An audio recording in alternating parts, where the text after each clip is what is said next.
Bueno, buenos días a todos y a todas. Muchísimas gracias por venir. Nada, simplemente unas palabras de introducción al acto.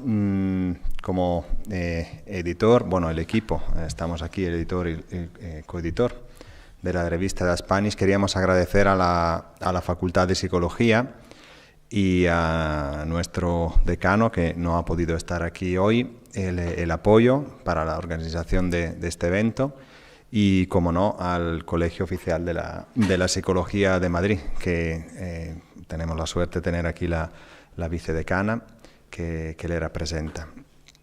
Y nada, pues simplemente daros la bienvenida. Ahora voy a presentar la actividad en inglés. El seminario, siendo internacional, pues se tendrá enteramente en inglés para facilitar también la interacción con nuestros ponentes. So, good morning, everybody. Thank you for being here.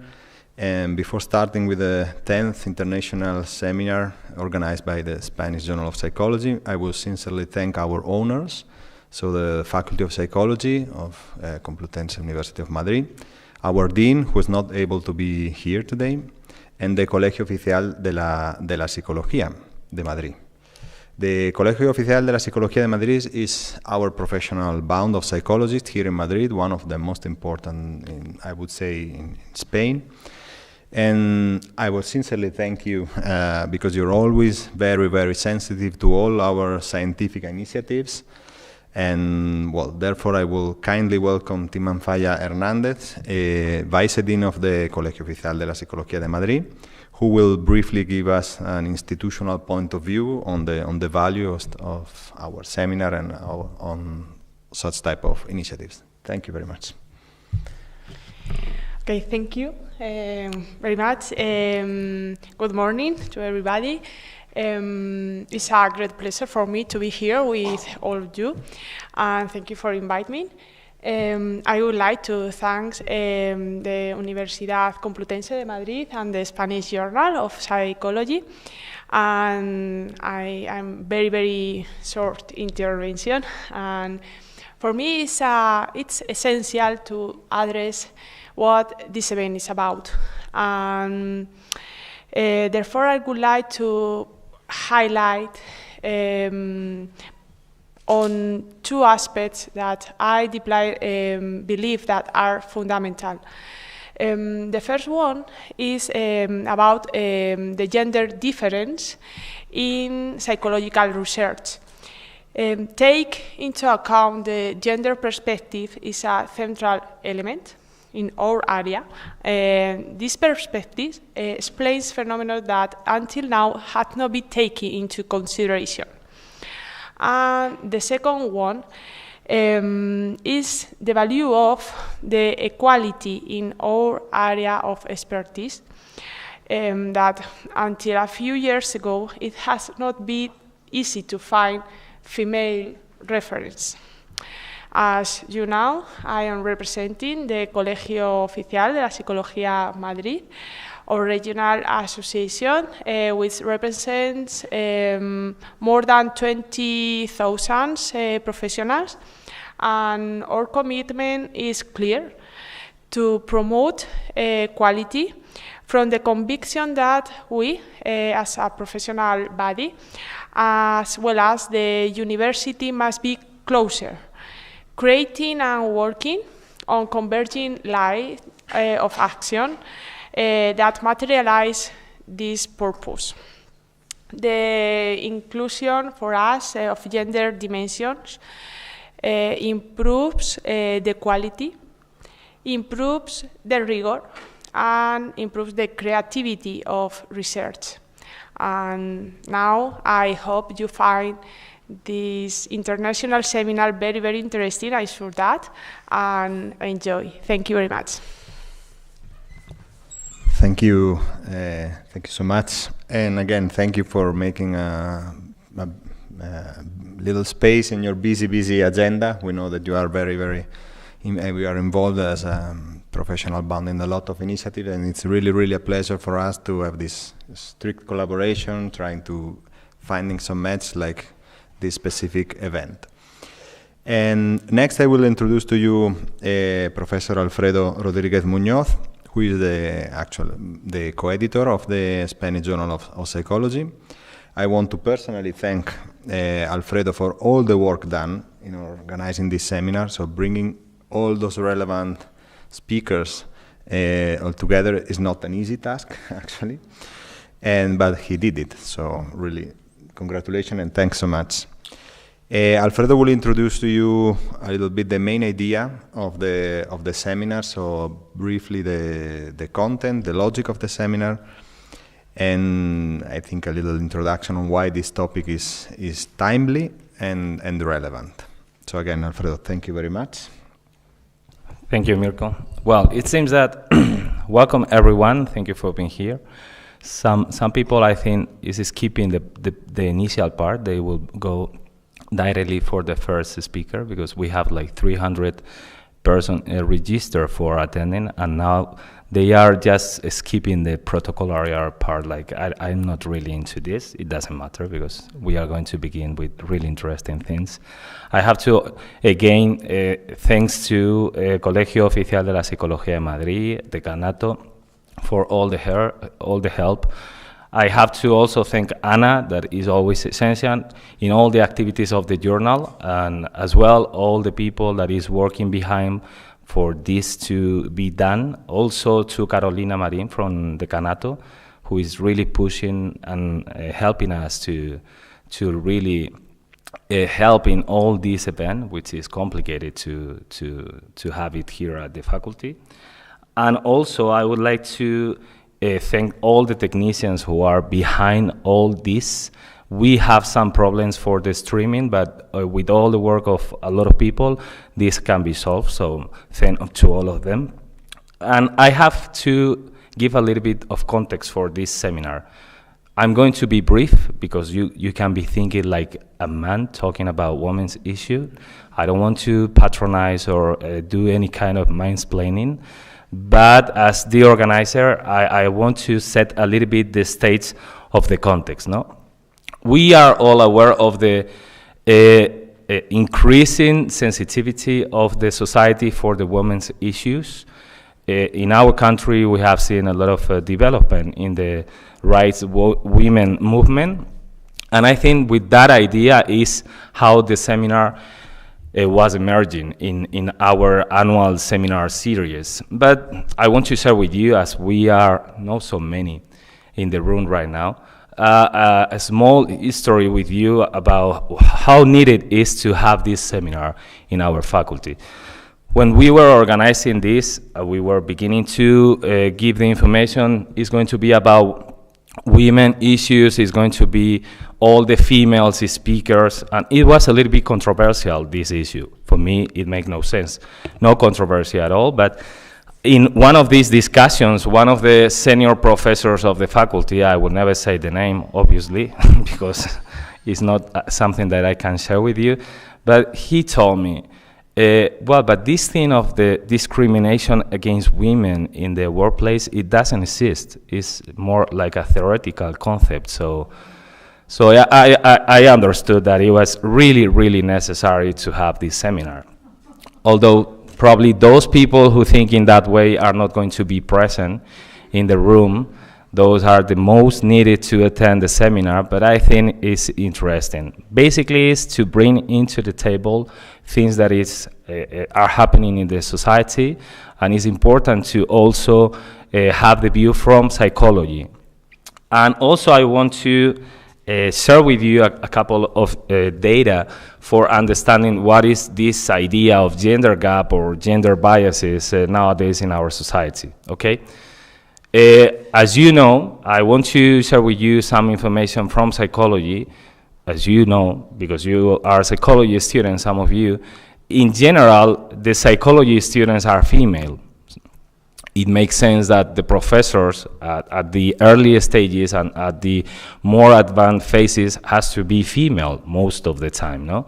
But this is not something that is happening. In general, the evidence is saying that at the earliest stages, you can have like more or less equal representation of male and female. But when you go to more senior positions, like for instance, full professor, they are not so well represented, the women's sector, no? Here you have the information from our faculty, this faculty. This faculty is Faculty of Psychology. Suppose that we have more sensitivity about these topics, but only 22% of the full professors are women in this faculty. So for this idea of discrimination is not existing in our society, in the workplace, you don't have to look so far away. Just look in our faculty and you will realize that something is going on in that situation. In the Complutense, these are the information from past year. The situation is a little bit better, but 35% of the full professor are occupied by women. So obviously there is a gender gap. It's really well known as well that in academia, in psychology, women are publishing less, they are cited less frequently, they have less positions in the editorial boards, like editor-in-chief or members of the editorial committee, which is basically a place of influence in the science.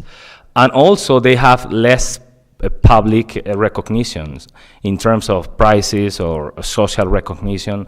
So there are some people, and this argument has been shared with me, that, well, I guess that if they are publishing less, they are cited less, and they are less frequently a full professor, it would be because they are worse. This is something that I received, that argument, like they have to be worse. Well, I think that there are more subtle mechanisms in between, more biases that are not helping to women to achieve those situations. So for these complex questions, we have our speakers today, and also to discuss controversial issues as well. For instance, nowadays in our society, we have the idea, obviously from an ethical point of view, is something that we have to do, but also from a practical point of view, is that equality in terms of gender, it will be one of the main solutions for several problems regarding these gender gaps and biases, no? But the scenario is not so simple. I mean, for instance, there is something called gender equality paradox that is showing that in those places, countries, situations where there are more equality in terms of gender, there are even more differences in terms of gender on different variables like personality, occupations, things like that. So one of the speakers will discuss about this idea, but the main idea is to have a debate these 2 days and have a discussion about where are the solutions, what to do, and how we can solve these gaps in terms of gender, basically. This is not an easy aim, but for this aim, we brought here important speakers in the field of psychology. They are main authors in all of the fields, and I want to personally thank all of them for coming here to Madrid to a face-to-face event, which is not so common nowadays, that everything is online, to save 2 days from the busy agenda, to spend in Madrid 2 days, and to share with you the things that they are doing. So that I think is going to be really interesting. For those who are online, I think there are some people connected online. They can share questions as well. I'm expecting that all of you will actively participate in the room, but also those who are online can also participate with this program. Slide online is easy to participate with the hashtag of the Spanish Journal Seminar, and you can send the question. Maybe if you're a little bit shy and you don't want to give your voice to the room, you can use this system, but it's much better to have a face-to-face conversation. So again, thank you all of you for coming, and I hope that you enjoy these 2 days of seminar. Thank you.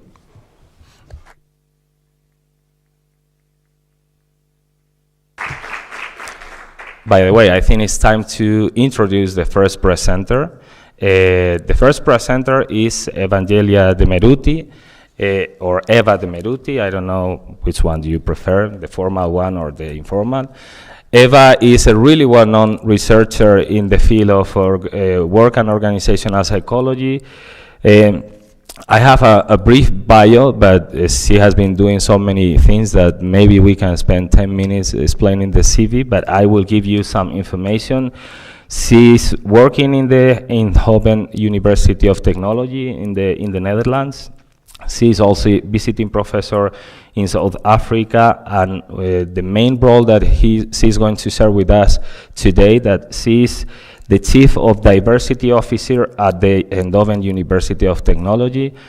Her research is focusing on different processes related to work characteristics, individual job strategies, well-being, and work-life balance. She has published more than 250 international and national papers.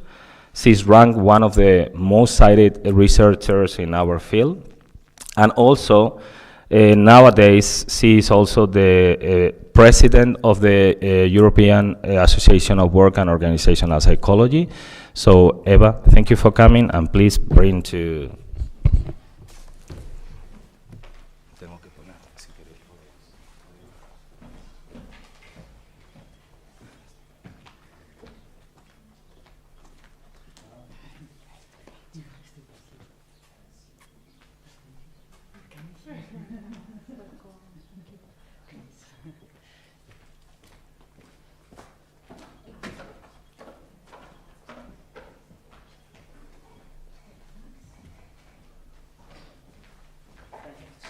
You can sit or you can use a more format. Up to you.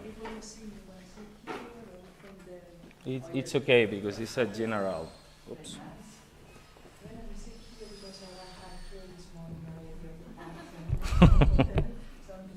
The micro. Yeah. Okay. Now it's working. Nice. Thank you very much for the invitation. I'm very glad to be here. Not in the least because of Alfredo and Mirko.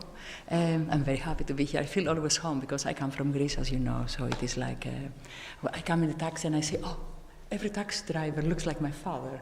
so it's very nice. And actually, I was very surprised to have this topic as a topic of the seminar. But then I thought about that, and maybe it's not so surprising. Alfredo, thank you again for the invitation, said already that in the North European countries we have a lot of, supposedly equality, as I will show you not.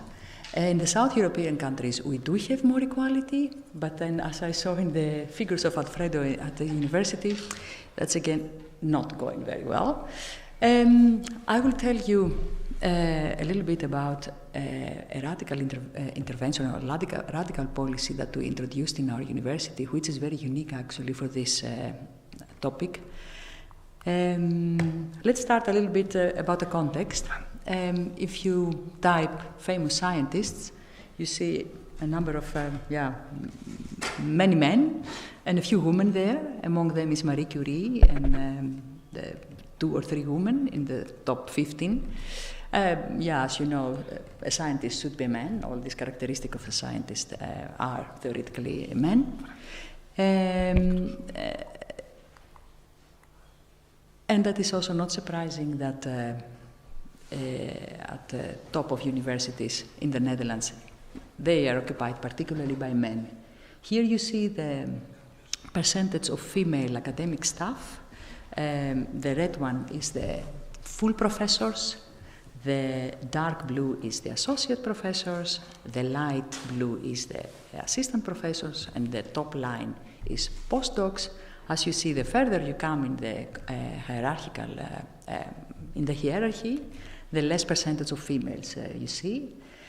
And my university is fighting with Rotterdam University. We are on this year, we were the last. Rotterdam was last year the last, etc. We don't come further than the top last 3, because we are a STEM university. So next to us is also Delft and Wageningen. There are also STEM universities, technology universities, where you traditionally find less women. But yeah, we were not happy to be the last on the list. And by the way, the Netherlands is kind of one of the last on the European average in terms of female professors. So the country is one of the last, and my university was the last one. So you can imagine what hard motivation it was for us to do something. You know about the leaky pipeline phenomenon or Venice box. So the further you come, when the blue lines are, of course, the men, so these are the students, they start kind of equal, male and female. The further you come in the academic hierarchy, the least percentage of females you see and the more percentage of male. So they kind of vanish, or there is a leak in the pipeline and they disappear suddenly.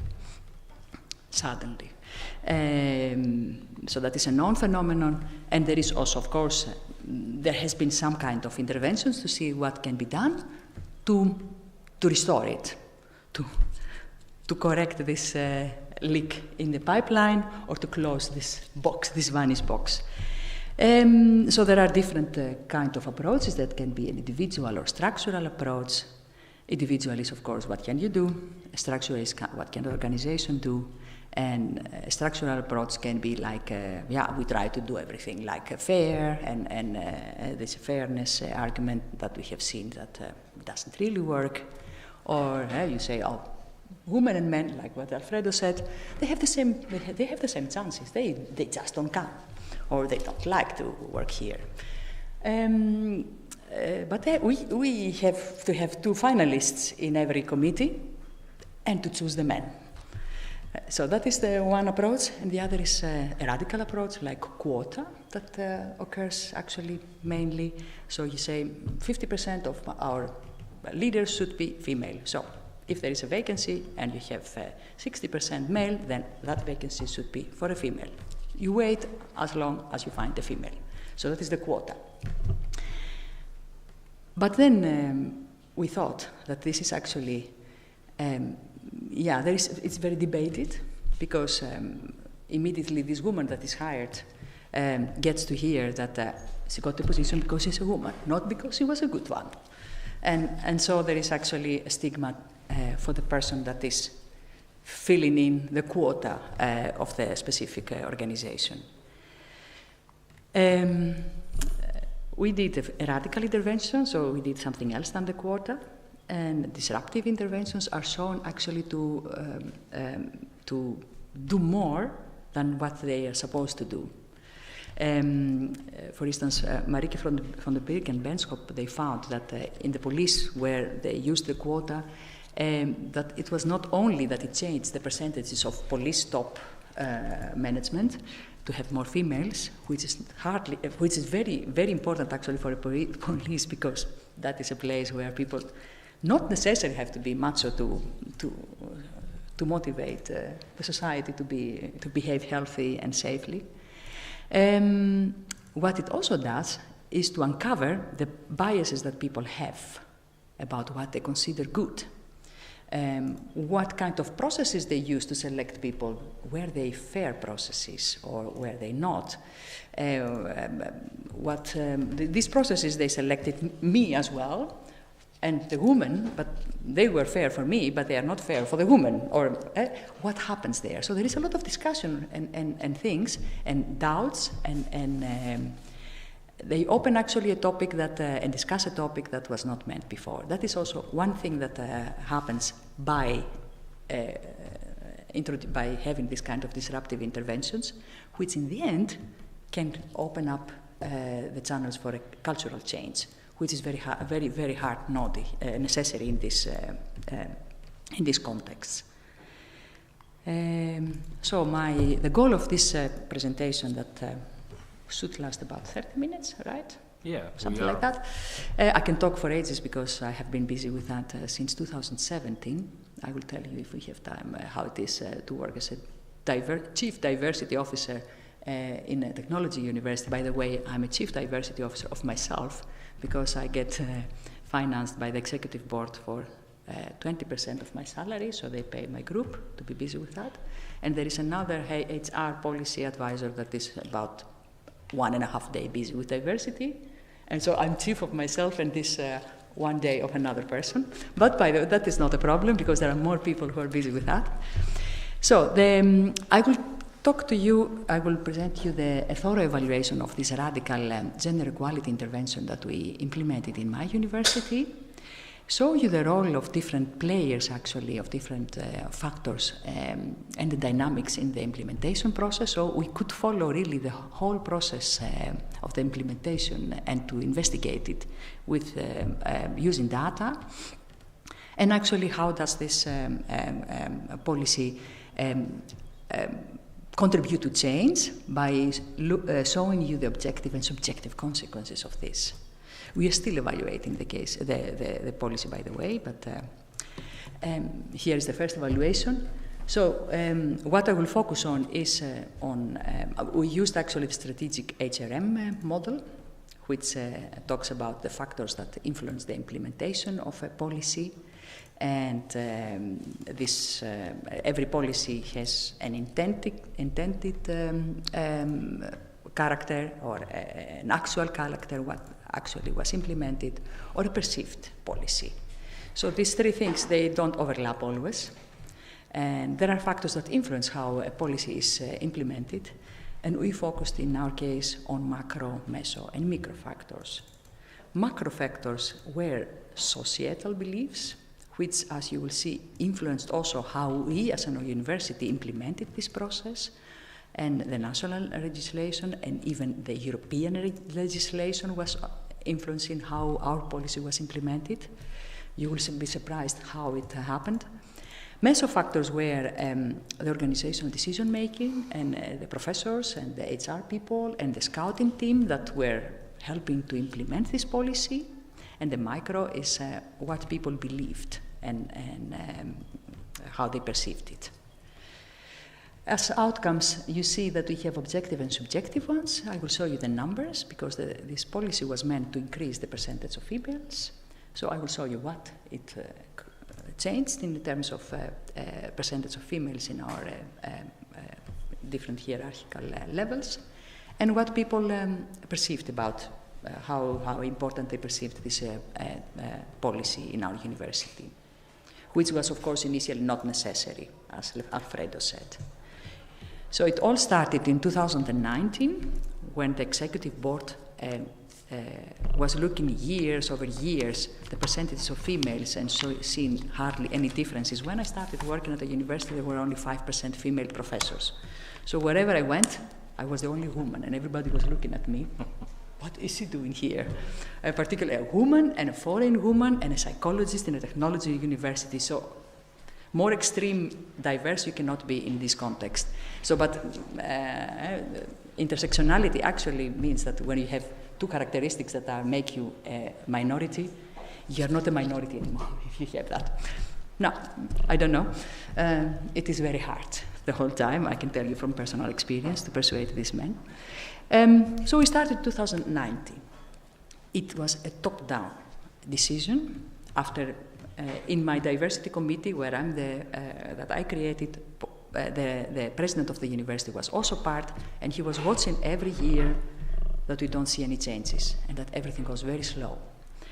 But the minister wants, actually, the Ministry of the Netherlands wanted to have more than 20% percentage female professors, which was not the case. I don't know what happens here in Spain. It's a bit better, but that was not so good at that time in the Netherlands, and in our university anyway, not.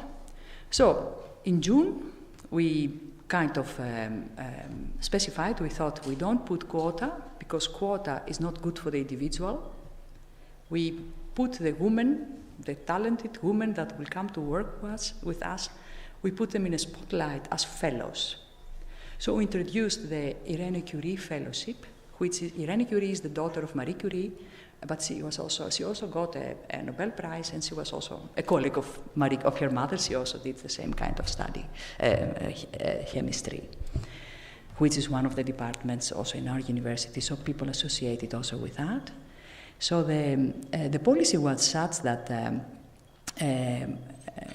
we started to talk about having 50% of our vacancies fall in this policy. Now, in the end, during a meeting, it was decided 100%, every vacancy that would open since September 2019 would be the first 6 months open only for females, and if after 6 months we find no appropriate female for that position, then it will be open for a man as well.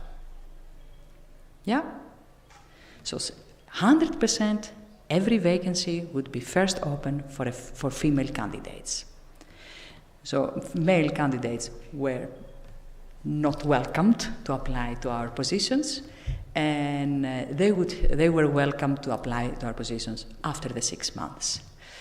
At the same time, because we thought that we wanted women to be valued as fellows, we gave them also 100,000 euro to do what they wanted when they started working with us, and a mentorship program, so that they get introduced and helped actually to start working with us. So you get a priority as a woman, so you get actually only access when you're a woman. You get 100,000 euro. For a professor is maybe not much, but for an assistant professor is much, and the faculties could still add more money on that amount, and they get the mentorship. So that should then increase the amount of the inflow of females in our university, which was not so high. It should help actually these women to come further, because they come in a kind of tenure track where they get the mentorship to grow to assistant, from assistant to associate professor, or from associate to full professors. And then we were hoping that by doing that and by having these resources, that they would not leave us due to the leaky pipeline or the glass ceiling effect. That is at least what we expected. So, and we used the different sources of data on the process and on the context. Here you have some kind of thematic implementation that is actually important to show also. So the policy was supposed to start being implemented in September 2019. And then that's also that is there is an introduction phase. I say that not necessarily only because of the diversity and inclusion, but also actually for the HR kind of idea. What happens during the introduction of a policy, because it was a clear policy that had a starting point. It's good to know, good for you also to know from an HR perspective and organizational change view. There is an introduction phase, there is an operationalization phase, so from September until June next year, and then the post-operationalization phase. So that was very clear actually, and there are specific events that happened here and here that highlight actually the differences in the phase. Here you see the different data that I will just tell you in a minute. We have Twitter data. What did all these men tweet about our policy? And that was a lot. I will tell you in a minute what. We also surveyed the HR professionals, associate and full professors, the people who had to implement actually the policy and to select these women. We even asked the rejected applicants what they felt when they were rejected because they couldn't get in due to this policy. And we had interviews with HR people, but also with the professors and with the fellows themselves. And of course the objective data that we could collect from the university data. So here is a little bit the information of the surveys and the interviews. As you see, because we were allowed to do that, we used, of course, this opportunity to have the HR professionals. There are not so many more actually in our university at that moment. 18 HR professionals participated in our questionnaire data, associated full professors that were some kind of involved in the implementation of the policy by selecting, for instance, these fellows. 142 rejected candidates also replied to that. 14 fellows, there were not extremely more actually at that moment, also participated. And we had interviews with 15 professors and 8 fellows. So first the quantitative and qualitative data. Are you still with me? Yeah? Yeah, okay. Took a while, the introduction, but I need to explain to you a little bit what happened so that you know how the policy was implemented actually. So these are actually the information that we received from the assistant and full professors, and associate and full professors, and the HR directors and policy advisors. What they found actually, they found it very strange that it was top-down. It was decided by the executive board, and I was not consulted. So they don't like that, of course, because it is a top-down thing, but as you notice, it doesn't happen bottom-up in that kind of context. But yeah, some kind of involvement they would have liked actually in the decision-making, and that prohibited them actually to make sense. Was that now necessary? So I knew, and the executive board knew about the problem, but not many more people knew about the problem, or they didn't want to see the problem. So some kind of involvement would have helped actually the sense making. The attitude of stakeholders was another factor that influenced actually the implementation of the successful implementation of the policy.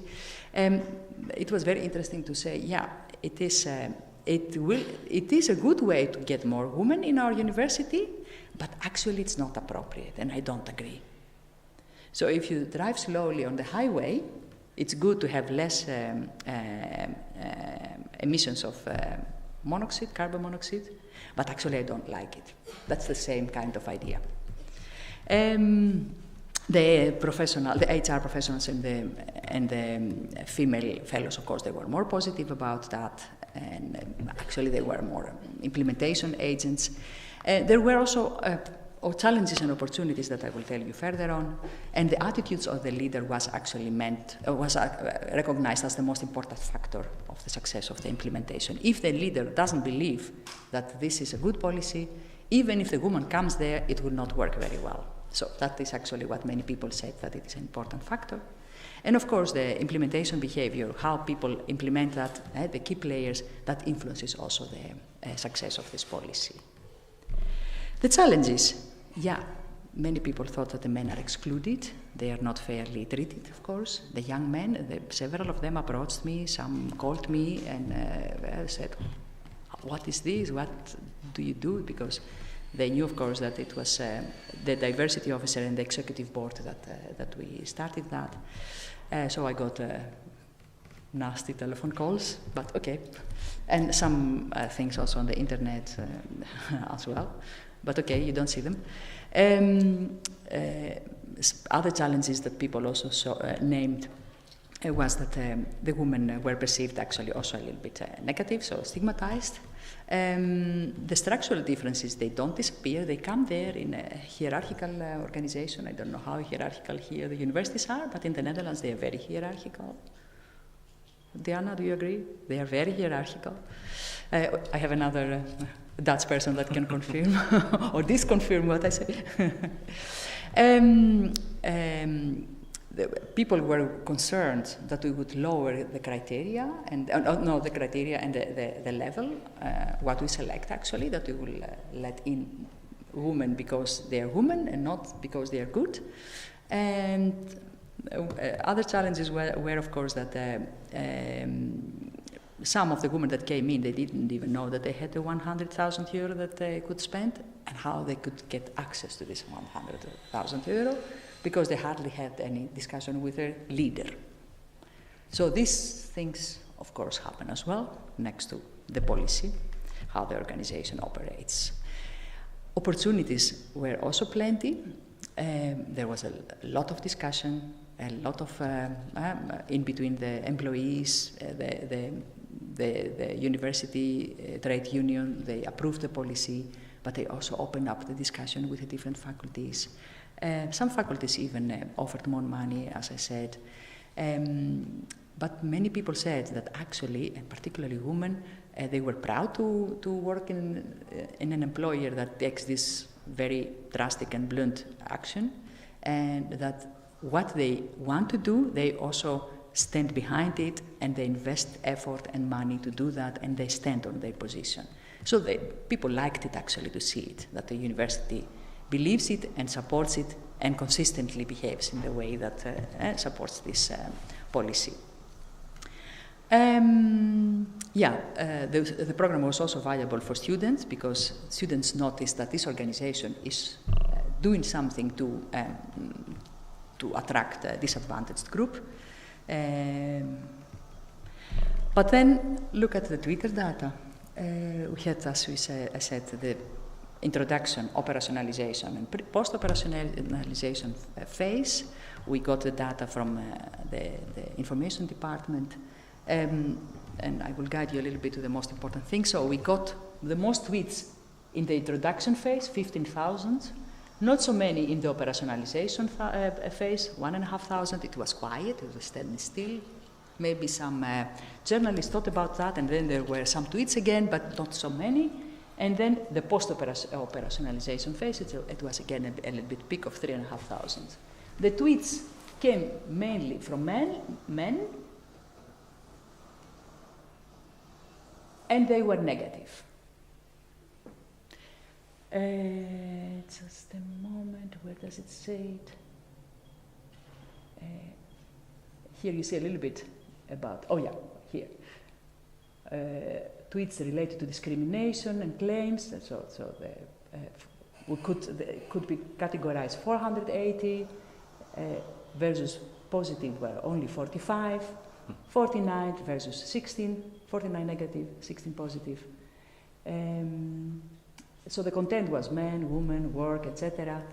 At the beginning, and then qualified women, so they were not qualified, as they were telling the operationalization phase. And then we had the human rights, and I will tell you what happened then. So the public societal reaction was actually negative.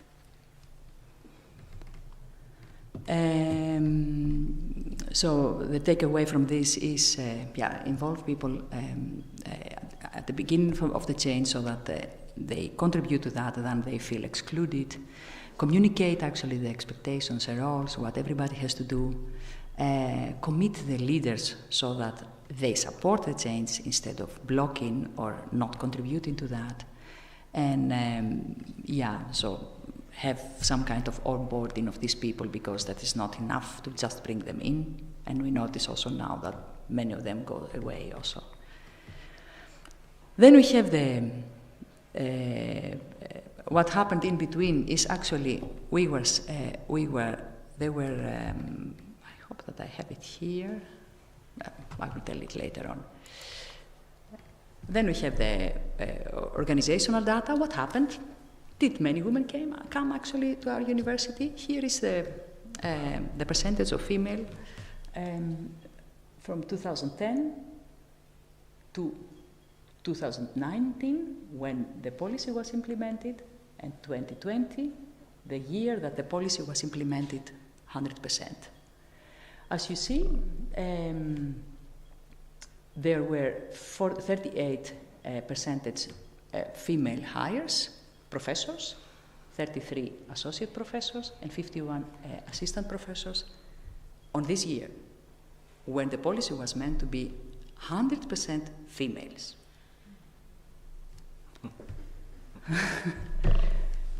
So that is in total, we managed to have 50%, almost 50% female hires, although we were meant to have we were meant to have 100% females. Now, they still managed to find an exception because they had started the process, and they couldn't find a woman, and I had agreed already with that person to have that candidate, etc., 50% male. Even though, and we have a discussion about this also, because a PhD student of mine will defend this in next week, and the president of the university is also there in the committee, and he was asking the question, why does it stand in the thesis that the implementation was not 100%? Was not a good implementation. Why do you think that? Okay. There was a growth rate actually of the female hires. What we normally had was about 11, 15 women per year, and that year that we had this policy, we had 36 women. And the ratio of female faculty increased from 22% to 25%, which is, of course, very big for such a university. Previous years was only 1% with a lot of pushing and doing. And here you see that, of course, the assistant professors were less, there was a bigger increase, but also the full professors increased. And it increased in all levels of the academic functions. But then we were lawsuit. So during the beginning of the implementation, when the many negative events happened, and when this was introduced, there were 49 men that lawsuit the university for not being according to the human rights, the male human rights, actually, because they were excluded. So then this program where people made this complaint, they had to lawsuit us, so they brought us to the Court of Human Rights, and that is a European court that is in every country, actually, and follows the European law, not the country law, but the European law. So we went there, we had to defend, we had the policy, we had to explain, what is the problem, why we do that, what we did. In the end, we were, the court decided that the policy is against the human rights, because we, on paper, excluded a group of people, the male, from becoming parts of our university. Because on paper, 100% was open for a female. So that was not allowed, the complete exclusion of male. So we had to revise the policy after the first year. That's why we know exactly when was the implementation and when was the post-implementation. After 1 year, we had to revise the policy, and this is how we revised it, according to the advice of this Court of Human Rights. We had to leave space also for male to apply, and we were only allowed to implement it in positions and faculties where the share of females was not high, and we were allowed to define ourselves what is high and what is low. And we used the science paper to say that 30% is minimum for a minority to open her mouth and to say something. So we say if there is lower than 30%, then we consider it as low, and then we implement the policy there, and we have positions there, but not 100% all the positions, so that male also can apply. And that was okay, because then we had to go again to the court, and they approved it afterwards. But of course, you can imagine what happened in the tweets after they heard that the law of human rights thought that our policy was not according to the human rights. And it is not, we are not obliged to follow this, because it is not a normal court. It was volunteer, but of course you can imagine the public reactions if we would say we ignore the decision of the Court of Human Rights and we continue to be not according to the human rights, to treat people not according to human rights. Now, we didn't do that, of course, we changed that. We adjusted the policy exactly on this way that they told us, namely to have again some positions that fall under this policy, but then only in faculties where there is less than 35% females, and only up to 50% of the positions should fall in this fellowship. And again, the same is the same as was before, and that was fine. So we didn't, in the end, achieve our targets, because we didn't manage to have 20% females, but we for the higher position. But the problem, the program was successful in our view, because it increased the inflow. We had many more female applicants than in the past, and also many more female hires than in the past. We didn't manage to have equality, and also we didn't manage to implement the policy as it was meant to. Because as you noticed, we didn't manage to make the numbers the way that we wanted. What also is positive is that the program has started a whole discussion in the national and international press, but also the European community wants to change the European law according to, after seeing the problem here, because the European law actually restricted us from implementing such a policy, and the European law now has to be more flexible, or they realize that they have to be more flexible in how they categorize actually policies to exclude, to give an advantage to excluded groups. That this is not something that disadvantaged the majority group. If you apply it in a restricted way, in a controlled way, and a way that is that you can justify. At the moment, it is not allowed, actually, according to the European law, and that is, of course, a problem. So they say in the Science Direct, there was an article that they say, yeah, the European law is old-fashioned in that respect. The program opened discussion in our university, but also outside, and Diana can confirm it. There was a lot of discussion about that. Even some kind of the Chamber of Commerce has now the rule that if 30% of the leaders of a company are not female, then they don't get finances. That kind of things happened actually after our program. And we managed actually to have to be able to recruit more women. We have a whole scouting team that searches for these women in cooperation with the professors, because the professors, they start actually through their network to find out more women, and they coincidentally, after having this policy, they found out there were more women than they thought there were in the domain, and just by being active in searching, instead of waiting until people apply, you make a big difference actually in finding more talents. Yeah, is that enough? We don't know. We will evaluate the policy and the implementers and the fellows actually this year. We will interview them, because we are afraid that they are stigmatized, or that they go away. It's not important that we bring them, but that they open their mouth, they contribute, and that they also stay with us as long as they want. Just bringing them in, that's not enough.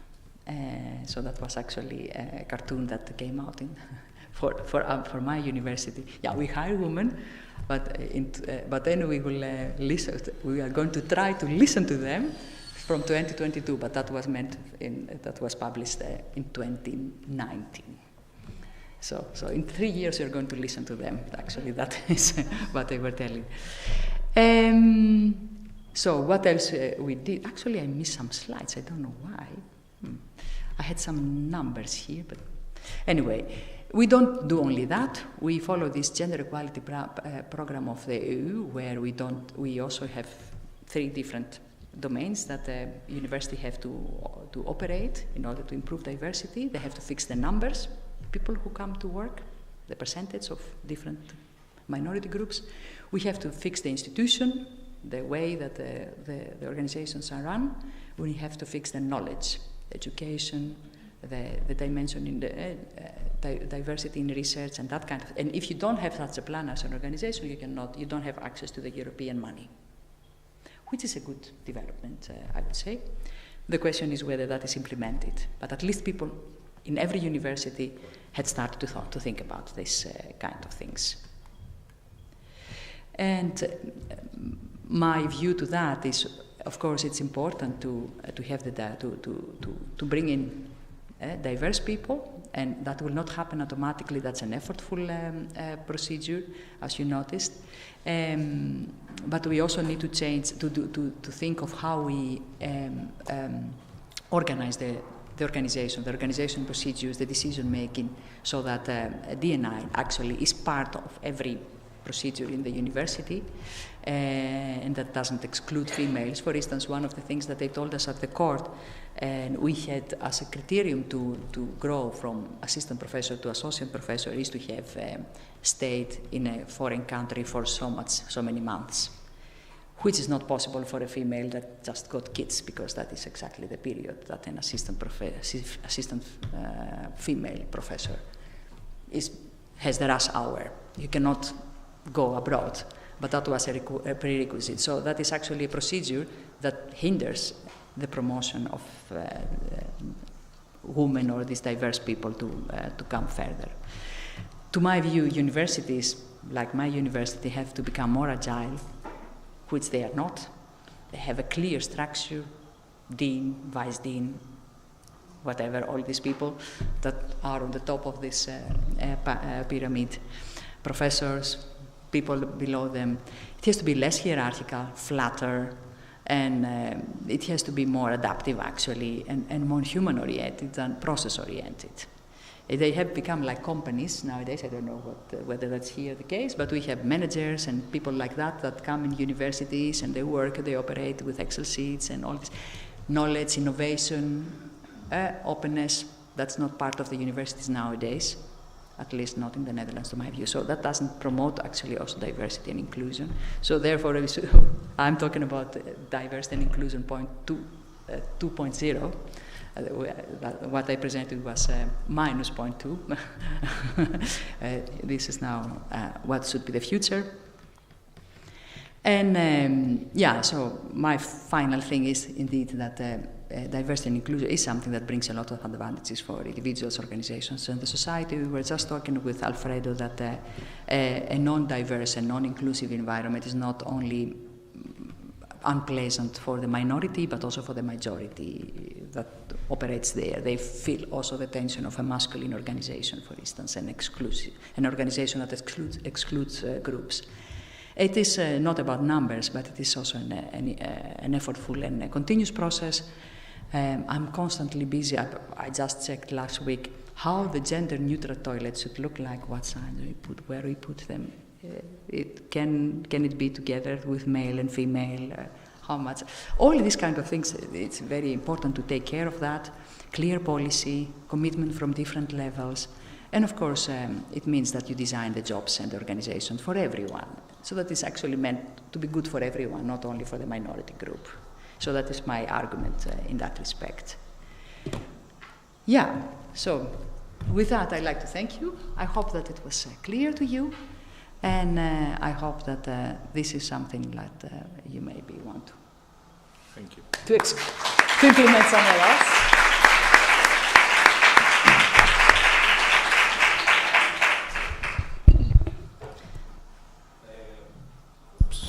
It's time for questions, comments, compliments, I don't know. Yeah. I think there is a micro over there. Yeah.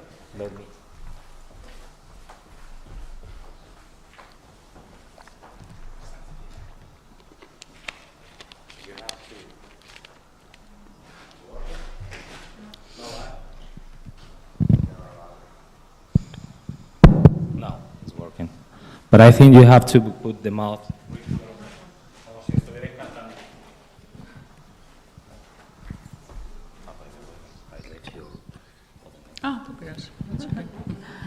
Thank you, Eva. You mentioned briefly the factors or the variables that led to this, for me, and I guess for you, poor results of hiring only 49% candidates, women. But you haven't mentioned, and I don't know if you've done it, or maybe is a new way of doing things in the future, is try to control the implementation of the program, because this program, I mean, is very candid, is very well intentioned, but every candid program has its own perversions. Mm-hmm. One that occurs to me, and I'm sure it's not the only one, is we need to hire a person.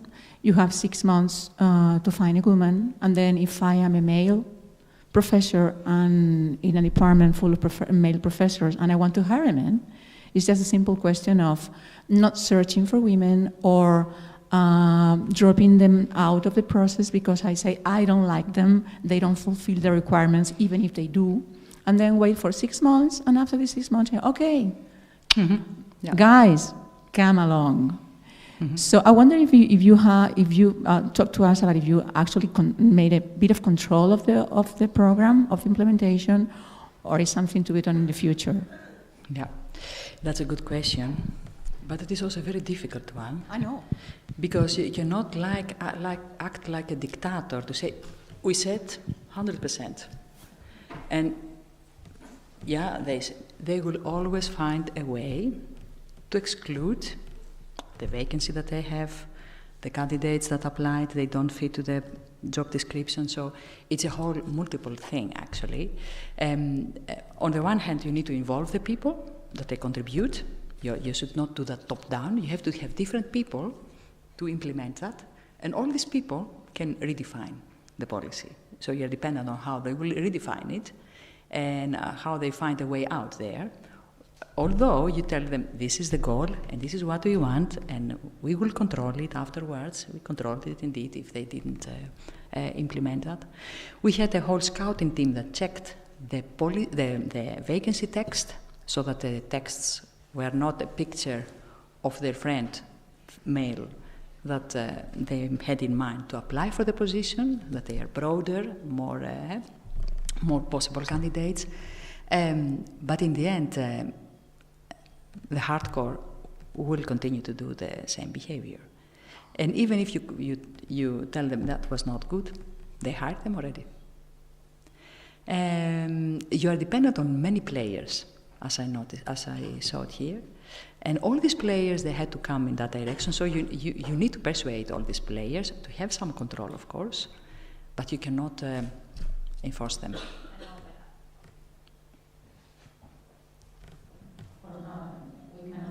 Anything to anybody, but at least have a good perception of what's actually going on, because if you, I mean, I include myself, but I'm not in the program at all. If you don't make a follow-up just as an observer, this becomes like a black box. You don't know what's really going on. You don't know what really the variables and the factors.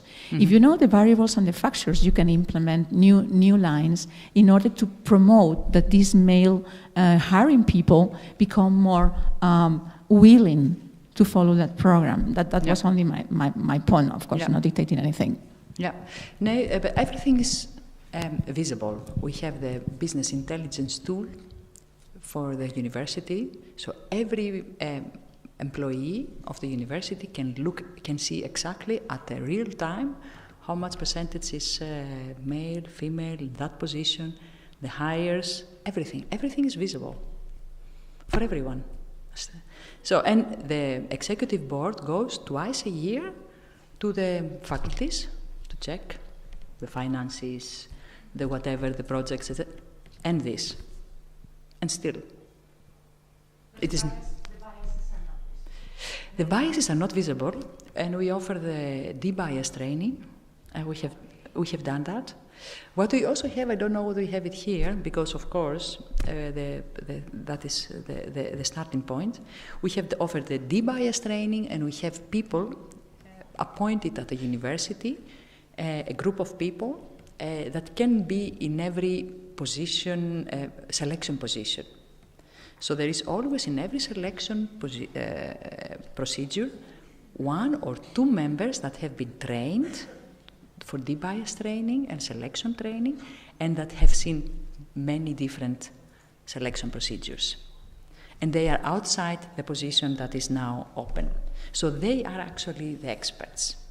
So they are there, and they say, now, that is not the way that we do that here, or they have experience actually with everyone. And that is what we have implemented on the lower level, really, on the selection level.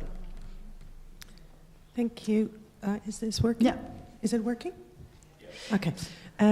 So I had a similar question, and I will follow up on that, but I just want to start by saying that I think this is incredibly brave, and that it must have been really hard for you to be in that position, and that, you really need to be very valued and complimented for that, because, that's amazing. No, It was I've on been the in president. much less demanding positions than that and been traumatized for life. So I think that, anyway, I just wanted to mention that. But my question was similar, but in a slightly different way, and potentially maybe there is an idea there. So what I was going to ask was also about those 6 months, so what happened in those 6 months, how many of those vacancies did women actually not come forward at all, so there were no female candidates, how many there were female candidates that just were not deemed suitable, and so on. And I think you might or not have that data, but there is a way of getting that data. Yeah. And I work in the UK, and one of the things that we have to do when during job application procedures or rather recruitment procedures is we always have to indicate a reason why every specific candidate was not chosen. And there are set reasons, and this is important. There are something like, I don't know, I'm going to say 10 reasons. I'm making it up. It's probably not. But, and the reason for that is that it enables data collection. Yeah. And data collection, as we know, is essential to demonstrate absolutely anything, to monitor and track and demonstrate. And if we keep that data, then at the end of this process, you can say, okay, so we got 49%. We can argue about whether that was successful or not. Let's argue then. And within those 6 months, this is what happened. In 3% of the cases, no women came forward at all. Yeah. Actually, there's something more happening here, So this is just a suggestion in case that's not what's happening. But I also want to reflect a little bit on the post and what happens after this to these women who were hired. Because even though you were saying this is not a quota process, in some conceptualizations of quotas, we could still think of it as a quota system. And whether or not we are supportive of it is a bit irrelevant because these women are going to be working in an organization that has a lot of people who do and a lot of people who don't support it, right? And so they might still be viewed in the same way as women who are hired through traditional quota systems. And so what I would want to think about is how to help these women to be resistant and resilient in this environment.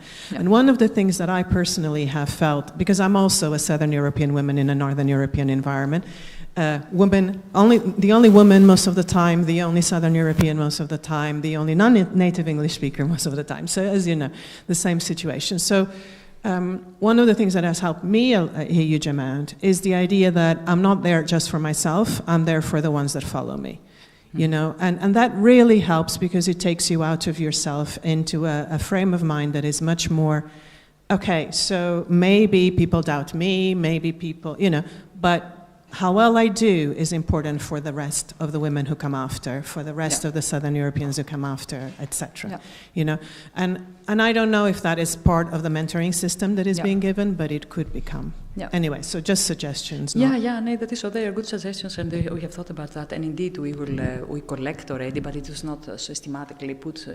This is the year of the evaluation, so we will have the vacancies that were not filled in with women within the 6 months, and everything will be documented now next to the interviews that we will hold. We have created a group of the fellows, so there were presentations to them, discussions, lunches, breakfasts, etc., so that they meet each other and that different people, the executive board, meets them to get some support actually and to introduce them to the university. So that we did to empower them, to have social support. But I want to say something else, and this stays off the records. We have also a network, Women in Science. Many universities probably have that, at least our university have that. They were not involved in this fellowship. What do you expect, how they reacted to that policy? Do you think that they embrace it, or do you think, no, they didn't embrace it? No, because they were not asked. They were not asked. Ever, when some fellows became part of the Women in Science network, then they were suddenly positive. But at the beginning, they were not. When they heard about the policy, they called me there to tell, what did you say here? What did you do?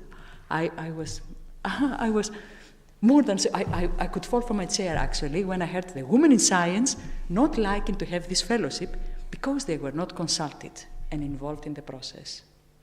That also is not good. So you have so many things to manage, actually, when you do this kind of changes. You can involve everyone, but then you will wait at least 1 more year.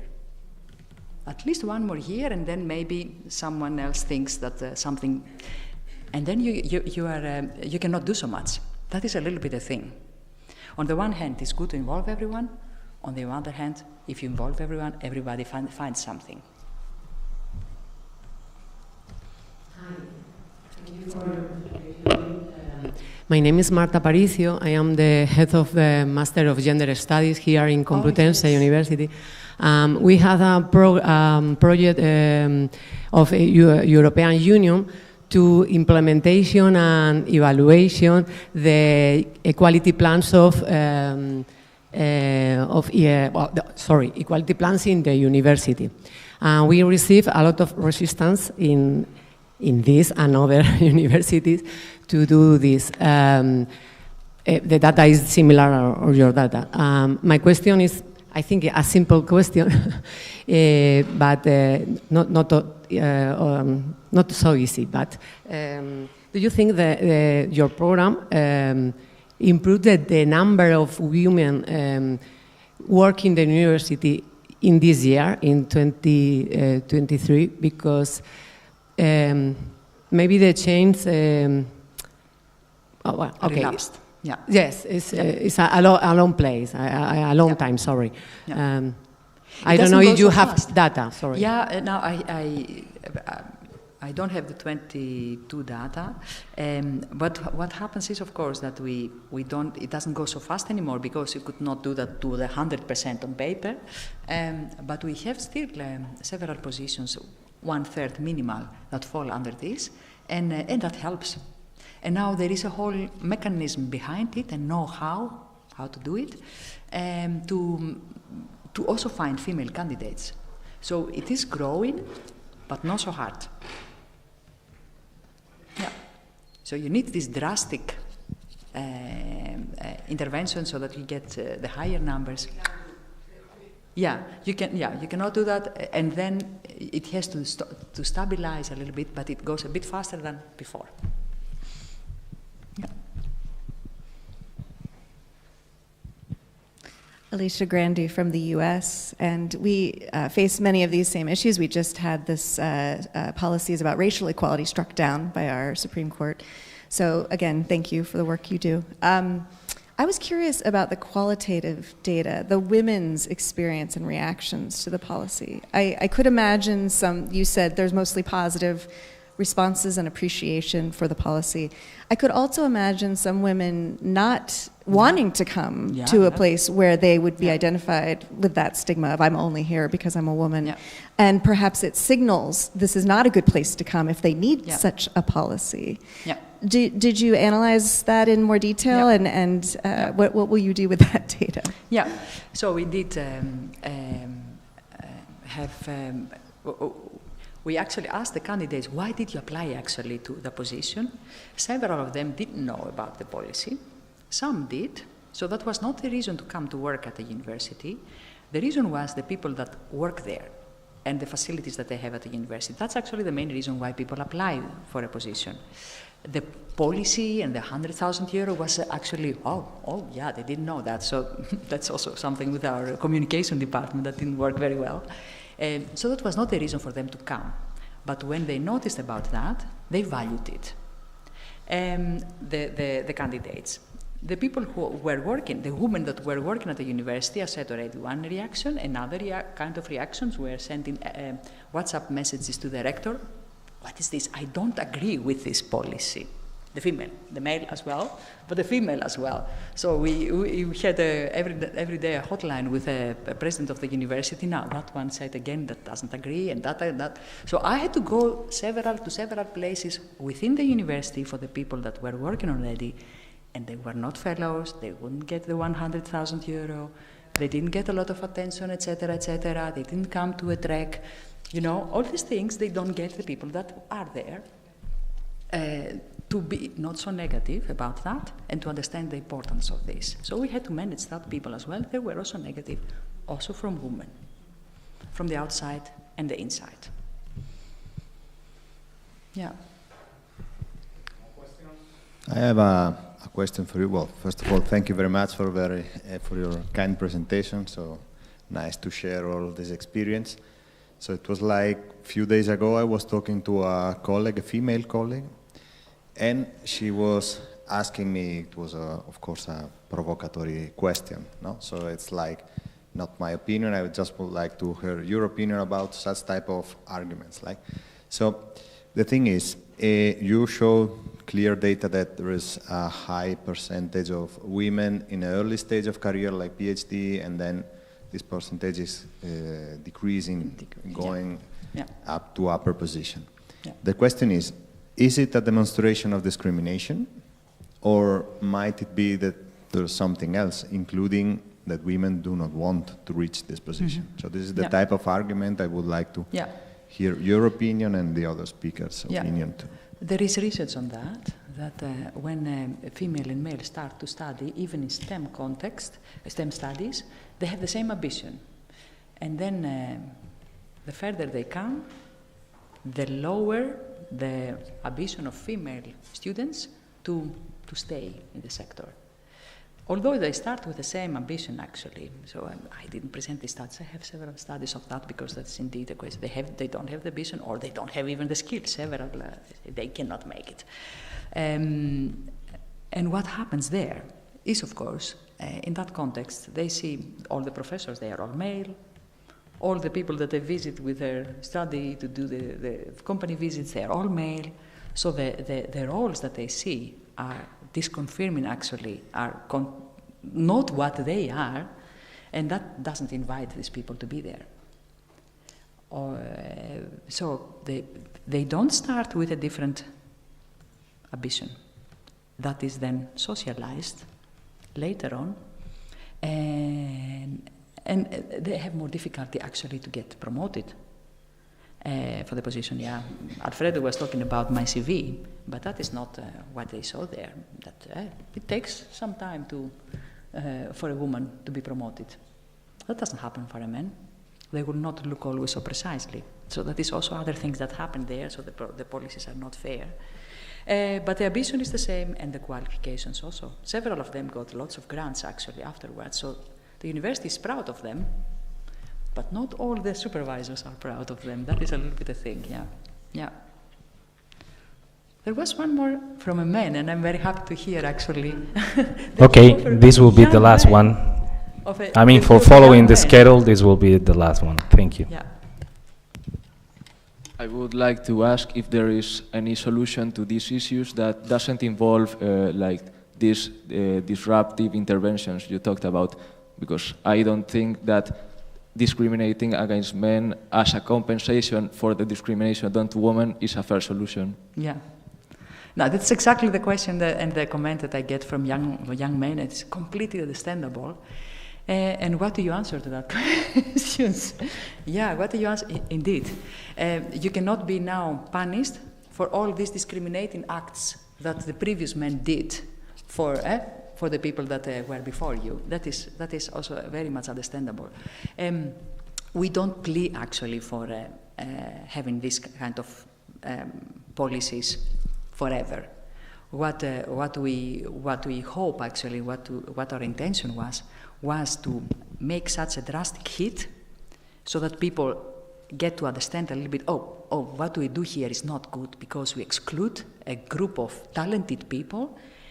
To change the way of doing, to attract people that can facilitate actually that we act in a different way, more inclusive way, and then to stop. We don't think that this should be forever. So we don't agree that that we have to have this kind of fixed and superficious ways of selecting people to do that, but to have a kind of a way that we attract the talent irrespectively of how they look, but that we don't exclude talent because they are female. That is actually what we want. So I'm not a fan of having that forever, so that I exclude you, but something has to happen. If the girl next to you is constantly excluded, right? Yeah. But I think that you can see the other way around. I mean, you have been promoting one intervention that is called radical, and you have a really small effect.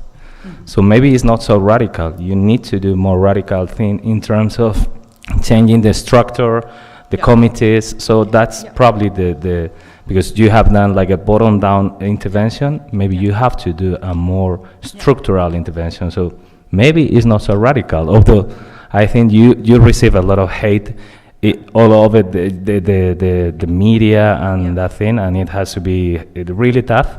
But the effects are not radical. No. So maybe the intervention is not so disruptive. Maybe next step, I don't know if you are willing to do this, you can change the whole structure, but for your mental health, maybe it's not the best. Exactly, that is exactly also my idea. Yeah. That if you have a flatter organization, a more inclusive organization, not so hierarchical, that then there will be more inclusion in a natural way, without having all these fixed, all these artificial ways of doing that and excluding people. Yeah. Thank you very much, Eva. You're welcome. Thank you.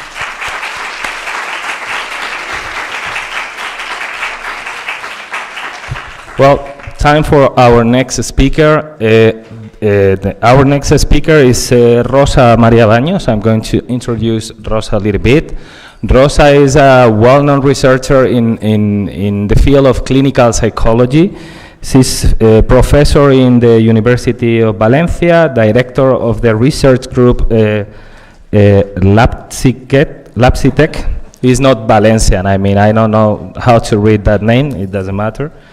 Her primary focus is basically understanding and treating mental disorders, and she's also focusing on interventions through different technologies.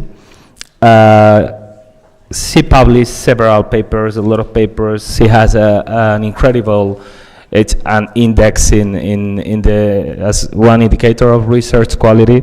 And nowadays, she's also serving as the president of the Spanish Society of Positive Psychology and the president of the Psychology Commission of the Spanish Research Agency.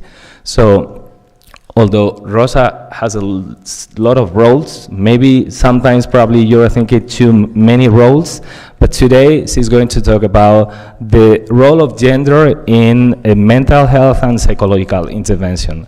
Rosa, thank you for coming. Thank you so much. I am expert in technologies, but I cannot find the file. I think now, okay, there, yeah, that's great. Thank you so much.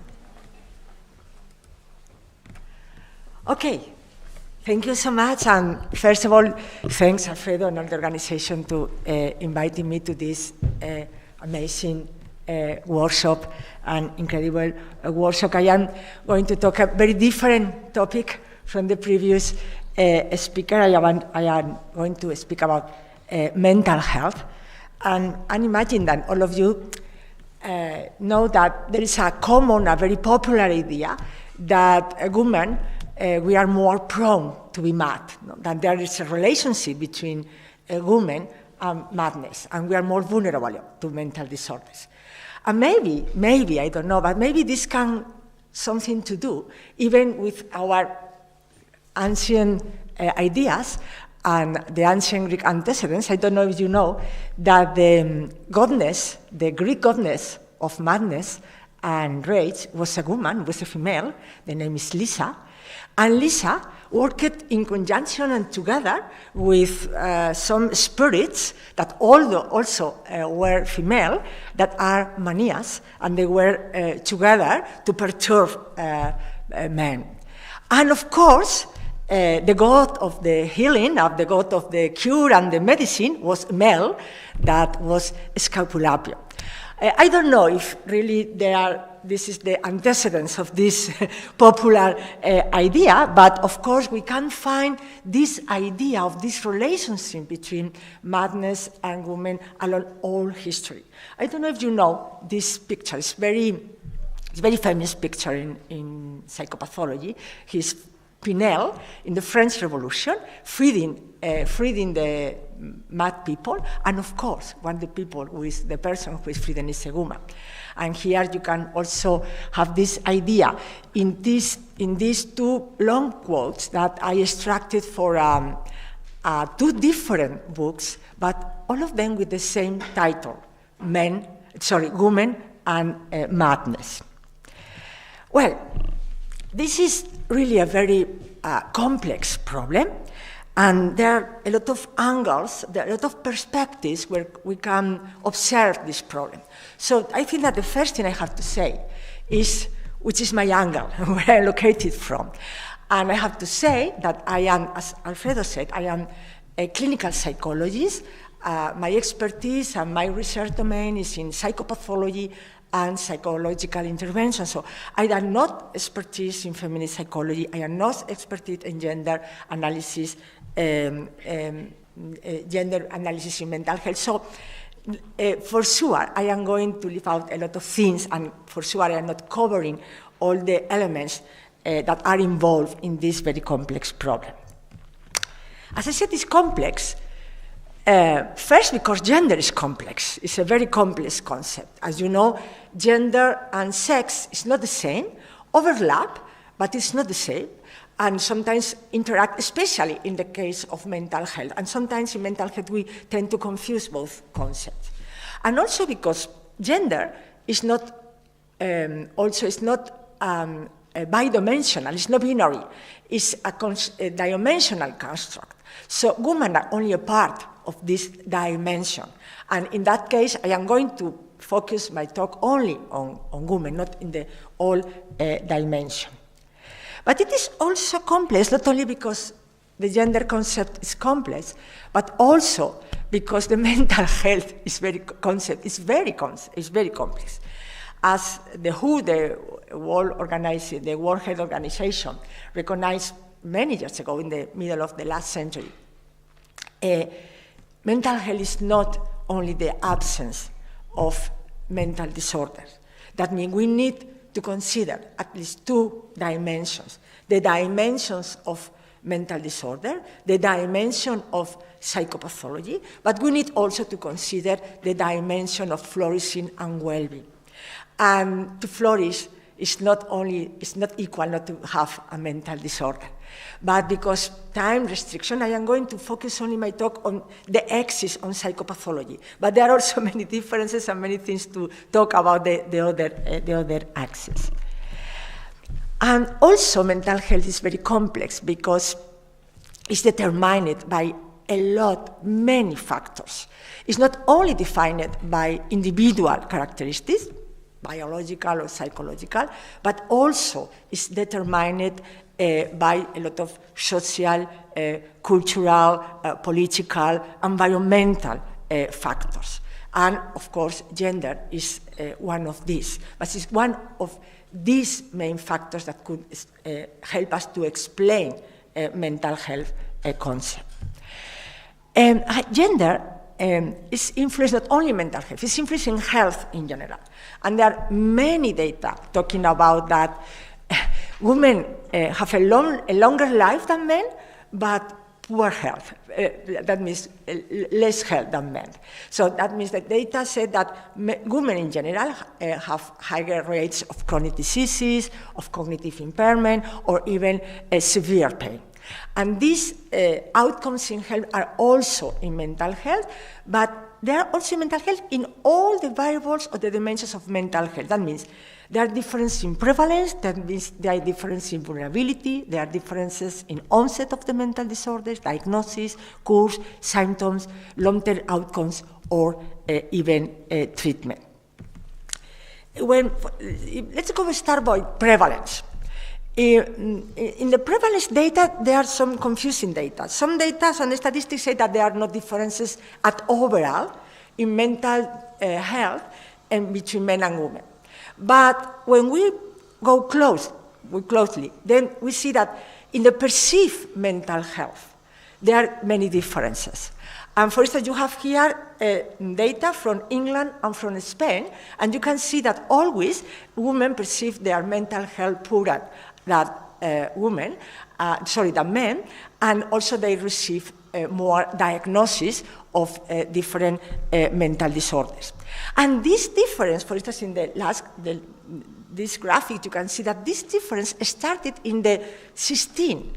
And even if we look closely this data, we can see that this difference are even bigger with women get older, when the education level is lower, or when the income level is lower. That means these differences are even bigger, even higher in the vulnerable women. Let's start for depression. Depression is one of the most prevalent mental disorders in the world. The WHO say that it's the second leading cause of global disability worldwide. And data say that women are 2 or even 3 times more common in women than in male. And there are this data, it is very consistently around different regions in the world. That the women are more likely to be diagnosed like depression, like the men. The same pattern we can find it in anxiety. For instance, we can find higher rates for panic disorders, we can find higher rates for women for generalized anxiety disorders, or we can find higher rates for women for phobias. But even for anxiety-related disorders, like could be PTSD, also the rates are higher for women. And it is very important in that case because, you know, the 2 main risks for the diagnosis for PTSD is having a previous history of trauma and being woman. This is the second most important risk factor for this disorder. And undoubtedly, the king of the difference is eating disorders. You know, here almost 19% of anorexia and bulimic patients are female. Binge eating is also higher. It's not so higher, but it's also higher for females. The only body image disorder that is not included in the DCM, but we can consider disorder, is vigorexia, where male have a higher rate of vigorexia diagnosis than women. And of course, we are going to talk about that a little bit more in advance, but of course it has to do with the ideals of gender roles and the socialization process. Oops. Okay. In the field of personality disorders, we find that borderline personality disorders, 75% almost of the patients are female, and almost independent personality disorders. And also there is data, very interesting, that say that comorbidity, that means the probability of having 2 or more mental disorders, is higher in women than in men. There is also some disorders where men has more frequently, that are personality disorders, especially antisocial disorders and narcissist disorders. And also another problems like impulsive disorder, including gambling and pyromania, conduct disorder, or intermittent explosive disorder.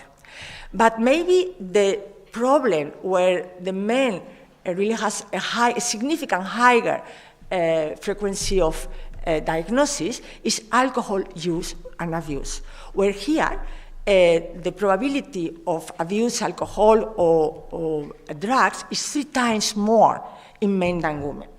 But there are also, we need to be cautious because now in adolescence, in a young woman, we are observing an increasing statistics of binge and drinking. So maybe many data say that the probability of having a disorder is more quicker when it started in women than in men.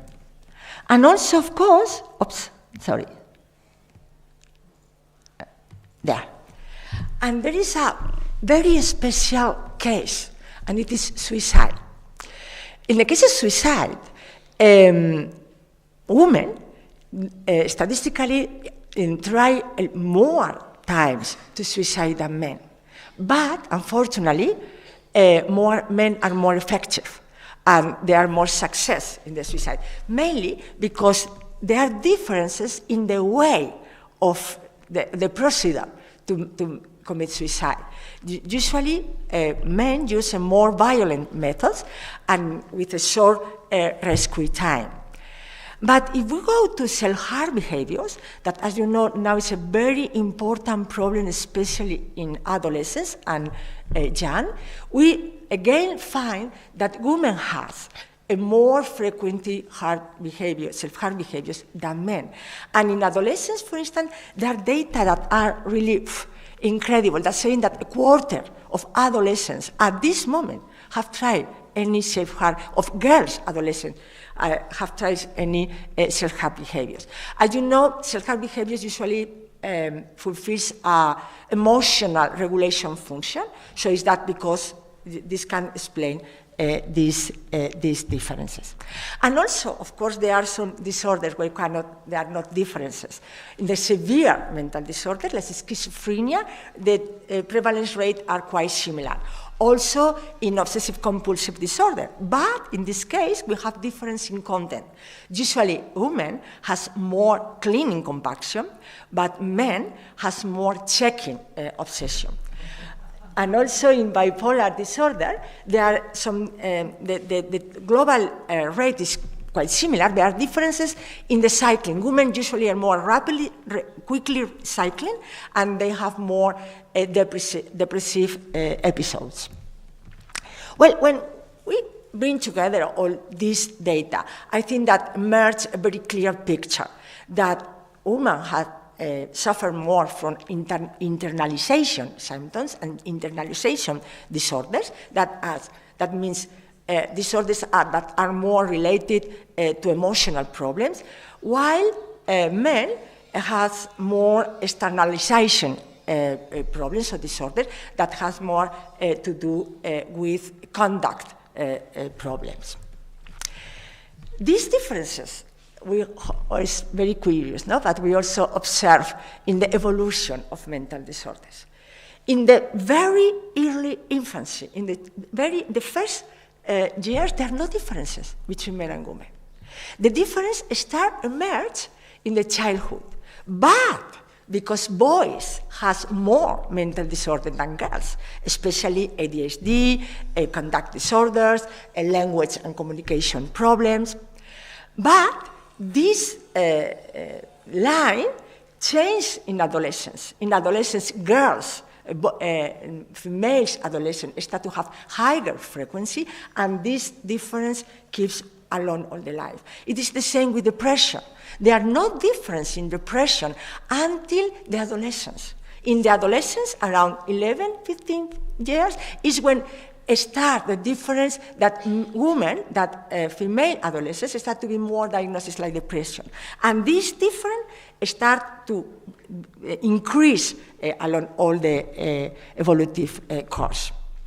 Well, so there is clear that there are differences in prevalence, that there are differences in the types of mental disorder we suffer, there are differences even in the age of onset, there are differences in the manifestation of the symptoms, but why?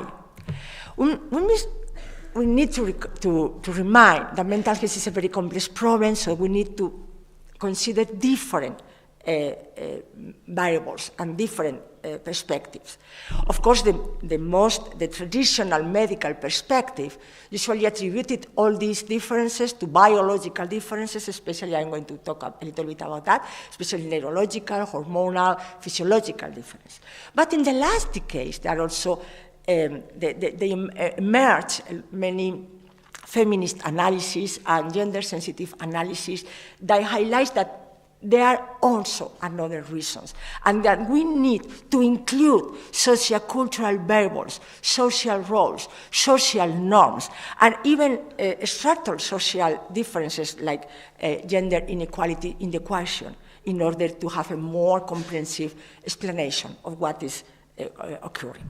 Starting by the biological differences, as I mentioned, usually the traditional medical approaches stated that the especially hormonal functioning and the reproductive system has to do with a higher vulnerability to women to be more prone to have different disorders. And of course, the clear example is hysteria. Hysteria has been considered a woman's disease for many, many, many years.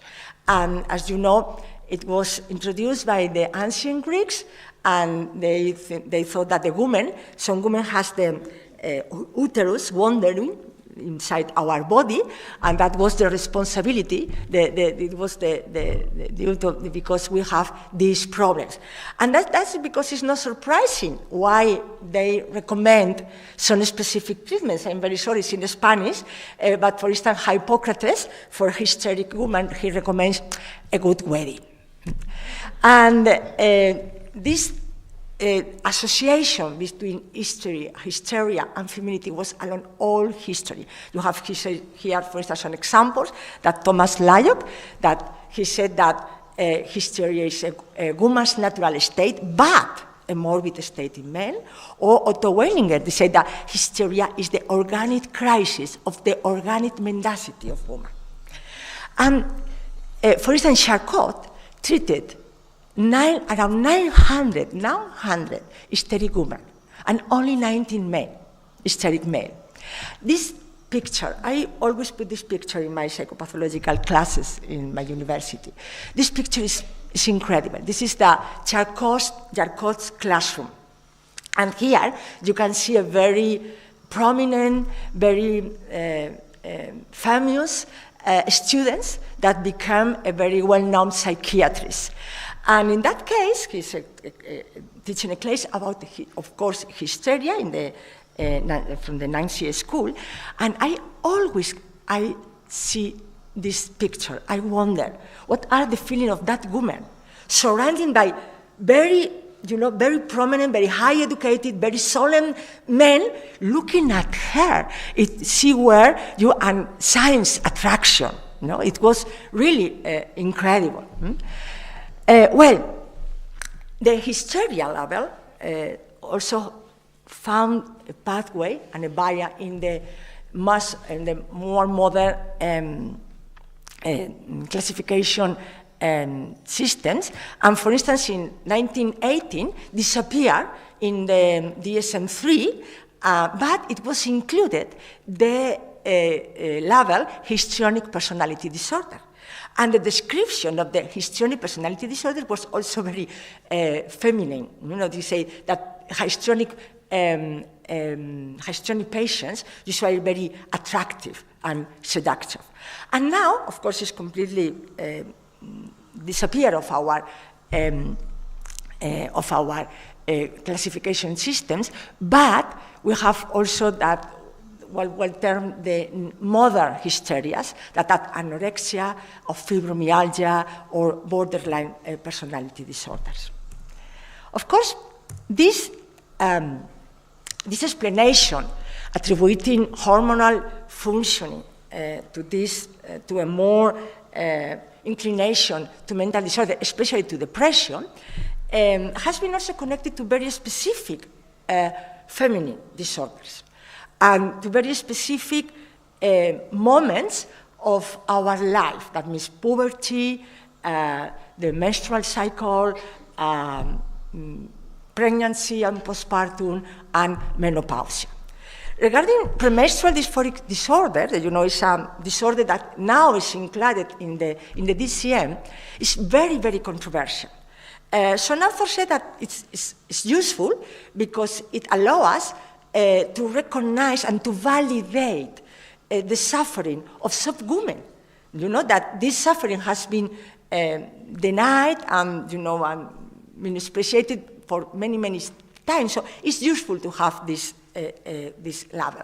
But others say that this is a way of pathologizing a normal process, and that we have already another levels like mood disorders or anxiety disorders where we can diagnose this person. And also that even, of course, the hormones have have responsibility in this disorder, there are also another factors. Because, for instance, there are many differences in Eastern and Western cultures in the premenstrual symptoms. So that means that it's not only hormones, all these, the things that are inside. And also, it occurs with postpartum depression, that of course, of monas, plays an important role. But of course, the pressure, the expectations that usually men have in this, when they have a baby, you know, are really incredible. And usually, physicians usually think that, you know, the care of a woman in this moment after delivery is to having one or two visits to attend the reproductive apparatus, and they don't need any more care. So that also it is important also to consider all these variables, and also in menopause, of course. Of course, there are hormonal importance, but of course there are also another factors that I'm going to explain now that are also very important. So, biological factors are needed, but we need more things in the equation that I said before. And some of the variables could be even artifactual, like, for instance, health-seeking behavior or diagnostic bias. I'm going to talk something about diagnostic bias, you know.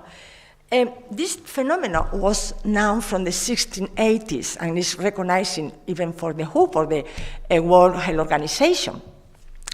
It means that, first, that could be that the diagnostic criteria could be biased. In fact, there are some voices that say that the DSM definition of healthy mental health is very masculine because it promotes assertiveness and it promotes autonomy. But the more feminine characteristics, like emotional disclosure, are usually more related or more close to abnormality on pathology. And also, there are who say that in the case, for instance, of depression, the DSM criteria for depression are very feminine, you know, promoting that, you know, self-blame and independences, you know, low self-esteem is like a symptom, the most important symptom of this problem. And even there are some authors that say that most of the initial studies to configure the criteria of depression were made only with women, or mainly with women, because we're the more diagnosis with that. But even the criteria were not biased. Maybe the clinician who interpreted the criteria and applied the criteria could be biased, you know. And for instance, this is incredible, you know, the probability with the same symptomatology, to be diagnosed like depression for a woman is double to a man. And there are many studies that evidence that. And this bias is not only present in the clinician's settings, but also even in the family. It's more likely for a person to think that a female member of the family is depressed than a male member of the family. So that means that could explain in part the overdiagnosis of depression, anxiety, or even borderline personality disorder, because the clinicians are expected that women had more this kind of disorder. But we also have to have in mind that sometimes it's not a problem only of overdiagnosis in women, but it's also a problem of underdiagnosis in men. And we can also find the opposite problem in some cases, for instance, in the ADHD, where boys are more likely to be diagnosed like hyperactives because they exhibit more conduct and more aggressive behavior, while the symptomatology of ADHD in girls are more subtle, are different. So we need to take into account all these differences. Well, there is also, as I said before, another thing that we have to put into the equation in order to understand this difference. And one very important is poverty. At this moment, there are more than 1.5 billion of people in poverty. And according to WHO, 70% of them are women. And this has been named feminization of poverty.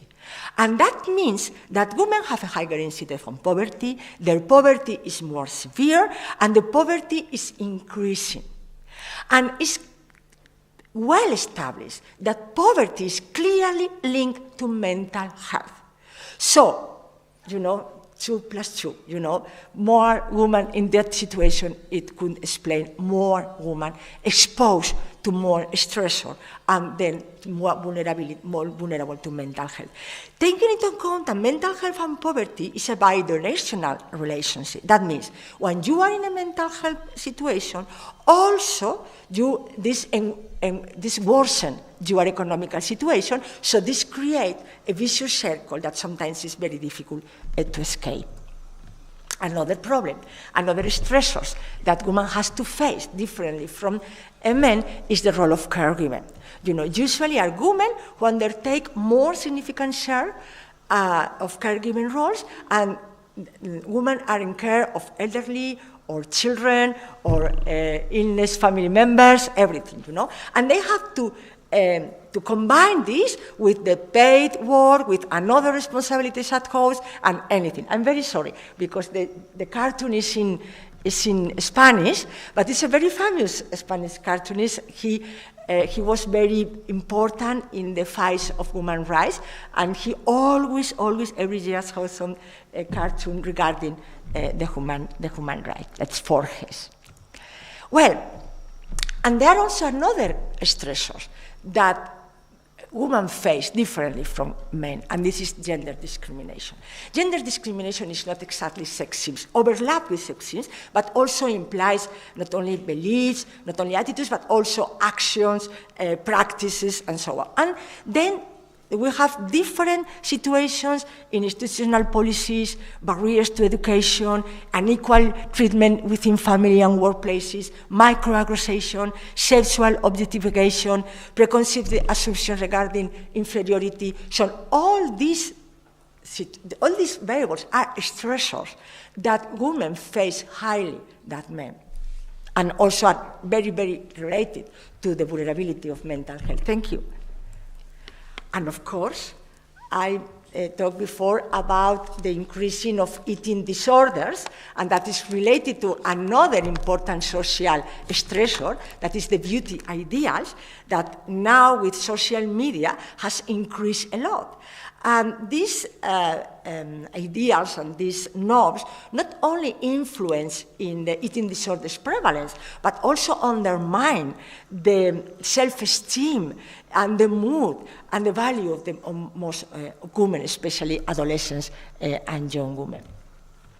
And of course, violence against women. I am not going to talk about that, but I am totally convinced that tomorrow the Professor Marisol Lila will do it magistrally. So only one data is saying that, according to the WHO, almost a part of women have experienced in some way physical or sexual partner violence, and almost 40% of all murders globally are committed by the intimate male. So don't say more, but say that this has, of course, a very important implication on depression and PTSD.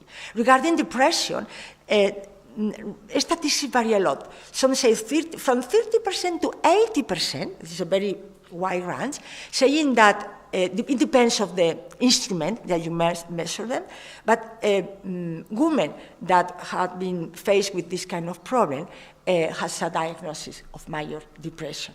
And regarding PTSD, as I said you before, it is paradoxically, because men are more exposed to traumatic events, but women suffer more PTSD. And that is because the type of trauma that experience men and women. Usually the trauma related to men are accidents or war or combat or disasters or witness death of injury. But in the case of women, the more typical traumatic experience is sexual assault, rape, or or child sexual abuse. And as I said before, this is one of the most highly risky trauma to experience PTSD.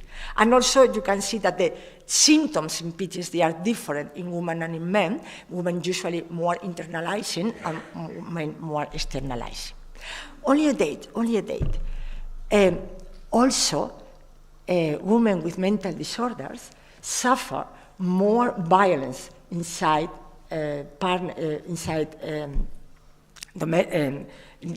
couple by the male partner that the male counterparts. And that means that also that the woman with mental disorders have such unique challenges, unique stressors to cope different to men.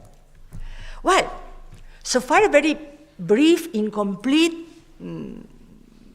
summary of different factors that we can take into consideration to explain why this mental health difference exists. But differences also exist in treatment, not only in diagnosis, not only the manifestation of the symptoms. First, in help-seeking behavior. Women are more likely to seek help for mental health issues, but men tend to have more negative attitudes towards seeking help. And also, there are some studies that say that they have lower mental health literacy.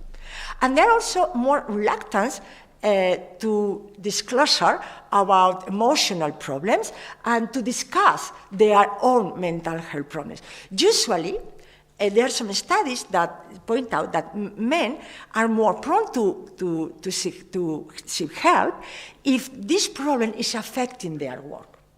And then is when they can accept to seek help. So, of course, this has to do with gender socialization. Regarding treatments, of course, the treatments have similar effectiveness in both sexes, both pharmacologically or psychological treatments. But the differences are not there. The difference in the way that is delivered. For instance, I don't know if you know, but if you are a woman, you have double likelihood to be prescribed with drugs, even if you are claiming pain and not depression. The most probably, if you are a man, if you are claiming pain, maybe you are prescribed with analgesic. If you are a woman and you are claiming pain, there are more possibilities that you are prescribed with antidepressant.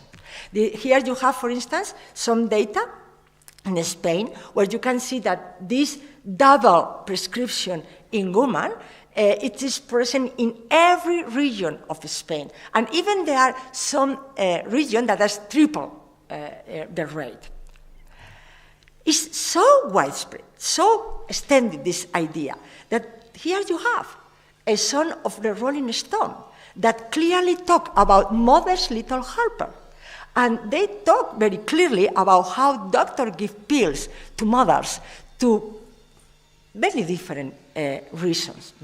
And there is also difference not only in pharmacological treatment, but also in another psychiatric treatment. For instance, hospitalizations, or for instance, electrocancel therapy, or for instance, psychosurgery, that women usually are more prone to be treated with this kind of procedures. Regarding psychotherapy, as I said before, there are no differences in outcomes, but there are differences in preferences. And usually, this is related with two different styles of coping strategies. Usually, women prefer emotional-focused coping strategies, but men usually prefer more problem-focused coping strategies. So that's usually the psychological therapies are more oriented to emotion than problem focus. So that's because we can explain these differences. And this is because they talk about male gender blindness. But here I'm going to talk about women gender blindness. Well, closing, in conclusion, what can we say? First, the first message I want to emphasize, mental health is affected by gender differences. There are differences in mental health. There are differences in the prevalence of different mental disorders, in the expression, in the vulnerability, in the etiology, in the treatment, in the long-term outcomes. But, of course, gender doesn't act in isolation. Gender interacts with other variables. So I like very much this sentence of the WHO that said that gender rights, like a fault line, interconnected with and deepening the disparities associated with other important socioeconomic determinants, such as income, employment, or social position. And also we could add age, family structure, and other variables also. So, we need to take a gender-sensitive perspective. And we need to take this perspective if we want to advance in our knowledge. We need, of course, more research, but we need also not only research that take differences between men and women, but even that, I don't know if you know, but many studies don't disaggregate data. And it's so simple, but we need more than that. We need also to go into gender dynamics in order to have a more comprehensive view of these differences. We need more inclusive research, because if we advance in this kind of knowledge, we will be able to offer better interventions and better services, care services for women and for the community. And for that, we need many measures. First, we need to train healthcare professionals. We need to train healthcare professionals if we want to reduce the bias in diagnosis and treatment.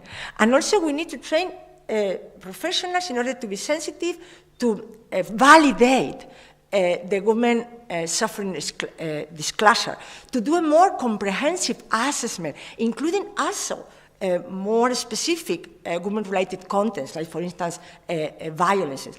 And we need also professionals that empower women and that validate self-determination attitudes and behaviors.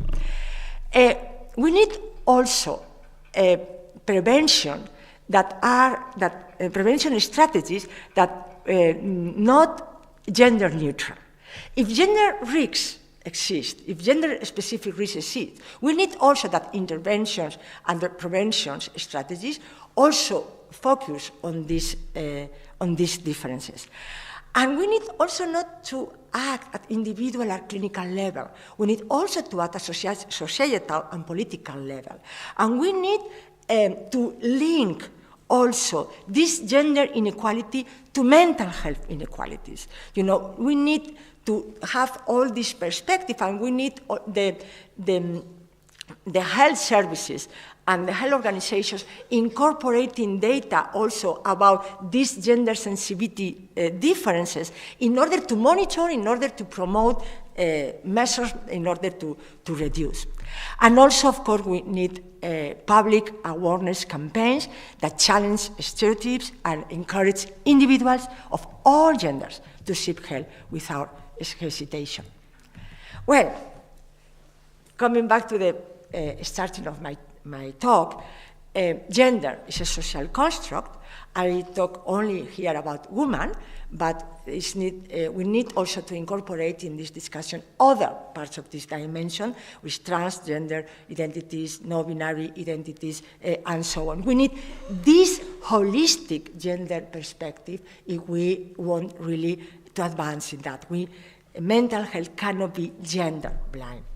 And I would like to finish with these wonderful quotes of this incredible woman that I think that highlights two things that for me are very important. First, this difference should not divide us. But to do that, the first thing we need to do is acknowledge that the difference exists. And that's very important. And the other quote is about the thing I was talking about at the beginning, to have not mental health, not mental disorder, doesn't mean flourishing. And I want only I want also women to flourish. So I like this sentence of my mission in life is not merely to survive, but to thrive, and to do some passion, compassion, humor, and style. Thank you so much.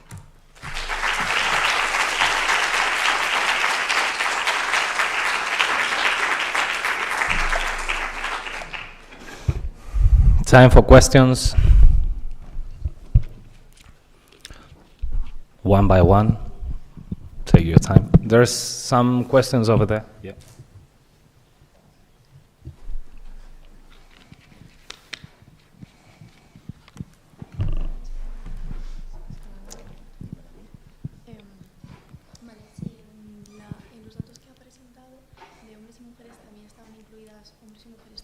¿Lo puedes decir en español? Yo te entiendo y te respondo en inglés. Para traducir. Ah. Digo, yo te entiendo mejor en español.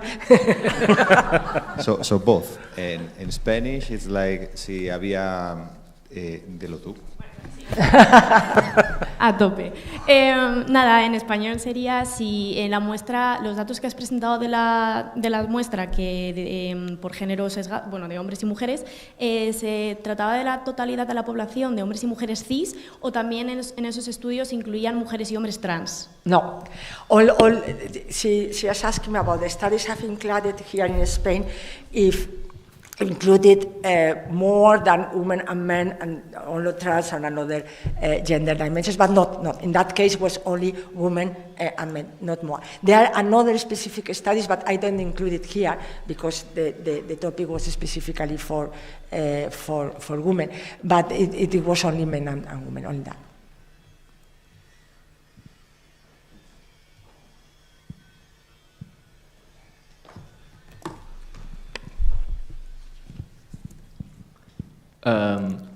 Espera, ¿en español o en inglés? En inglés. So the poverty statistics you mentioned, that it kind of shocked me because a year ago or so I look at another statistic that says that like men in homelessness, that homeless people are 2 or 3 times more common to be men. So the poverty statistics you mentioned could be explained. It's worldwide. It's worldwide. Maybe you are talking about more urban or some countries. Like, yeah, I don't really know. But I mean, the statistics you mentioned could be explained by the fact that that usually it's women who like take care of the child. Like, this is changing now, but so while the men works, they take care of the child. So they are like not working. So that's why they are in the statistics. But they actually can use that wealth provided by their husband in those cases. There are more people that are in poverty than that are homeless. Yes. Yeah. What? Yes, homeless is only a part of this like, poverty population. The poverty has to do, that's because I said it's worldwide, and it includes many other collectives and many other groups. It depends on your definition of poverty, yeah, of course. Like this, there's like more men in extreme poverty, then more women in like not extreme poverty, and then like a lot of men in like a lot of which like they are. I don't know how to explain in English, but yeah. I guess that part of the thing is that poverty is not measured by personal level incomes. If you are involved in a family structure, even if you are not working, you're not considered poor if the family structure has some incomes. Maybe this is the key. Yeah. Not interesting to go a bit deeper in that. Thanks for your question. I don't know if there is any other answer to that. Eva is here with a question. No, a question, yes, if you wanted to answer. No, I think it's... Okay. There was one. Thank you very much for your presentation, loved it. I was just thinking as you were speaking that linking back to the ideas of the previous presentation, I mean the broader idea of addressing gender inequalities within organizations and things like that, and how actually we cannot do it by focusing only on gender. We also need to focus on things like mental illness, because there's so much, overlap but sometimes somewhat indirect. And if we don't make workplaces more inclusive and more attentive to things that are gender-specific, like menopause and menstruation and so on, but also to things that aren't gender-specific, but that do tend to be more prevalent in women because of trauma and sexual abuse and sexual harassment and so on. If we don't make organizations more sensitive to mental illness, then we cannot achieve gender equality. So it's just really a thought about how gender equality needs more than gender equality, if you see what I mean. Completely agree. And also, I would like to add something. I only speak today about vulnerability to mental health. But I don't speak about women with mental health disorders. But in that case, I only speak about that with the figures about how they are more vulnerable to be violence victims. But not only that, the question is that women with mental health have double stigmatization, and they have more problems in work, they have more problems in many other social life domains. So not only we have to be attentive to that, but also when the problem is that there are many differences and many more barriers to access, to care, to another resources that without mental disordered men.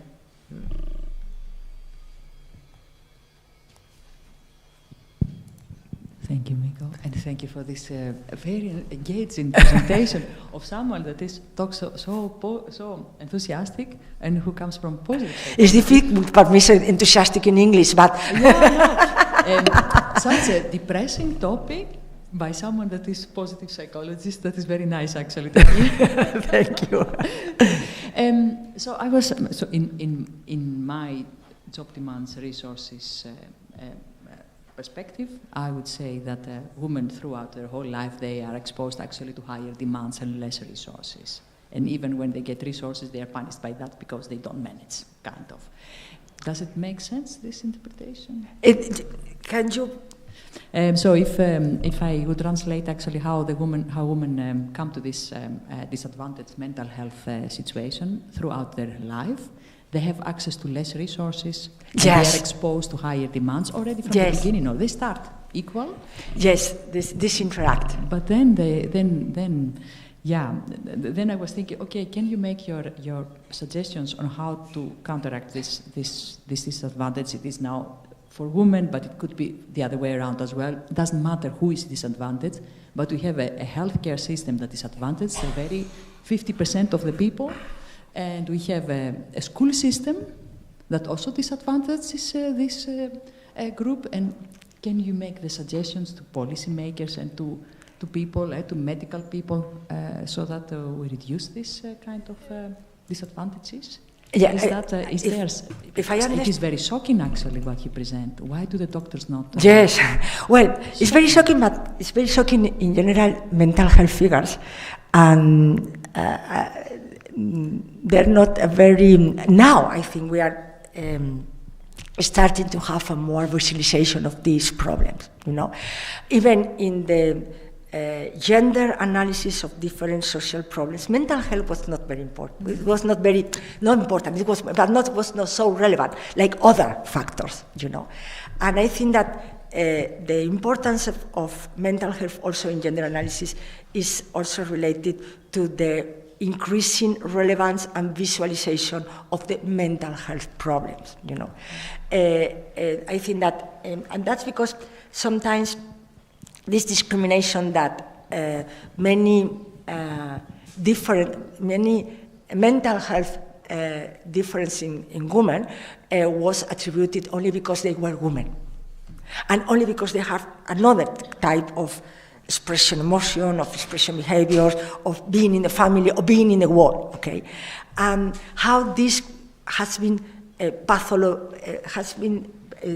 suffering process of pathologization, and sometimes it was like a circle, this pathologization process justify also the treat I do that, For instance, the topic very important in mental health, that the range of hormones, you know?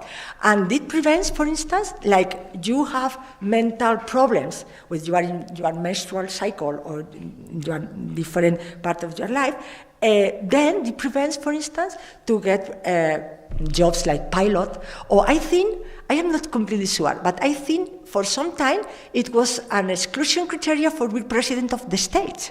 I think so.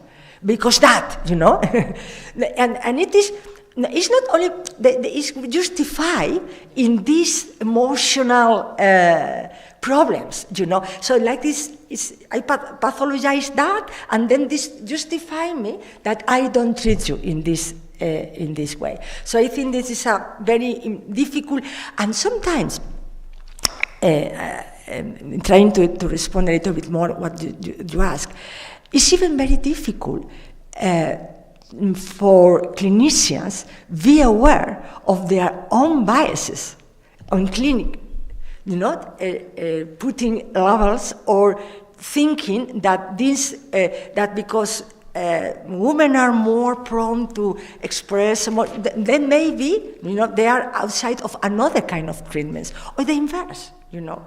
So I think that all these elements are interacting in a very inextricably way. And then we need to operate individually, but we need to operate all together, systematically, not only individually. I am a clinician, and of course I work on an individual level, but this work will have no impact if we don't elevate that to more systematical actions. Yeah. Thank you. I think time for the last question, because we have time for lunch.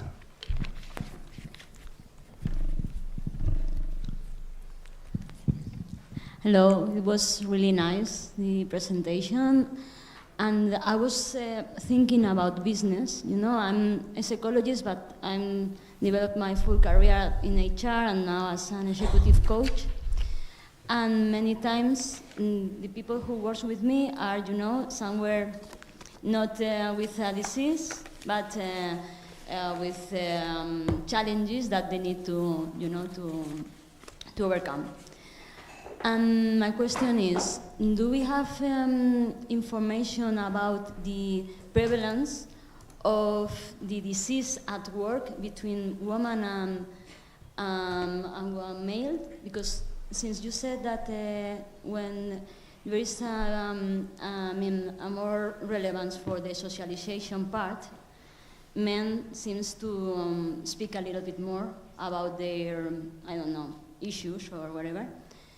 And my question is, do you have details about that? I don't have it. To be sincere, I don't have it at this moment.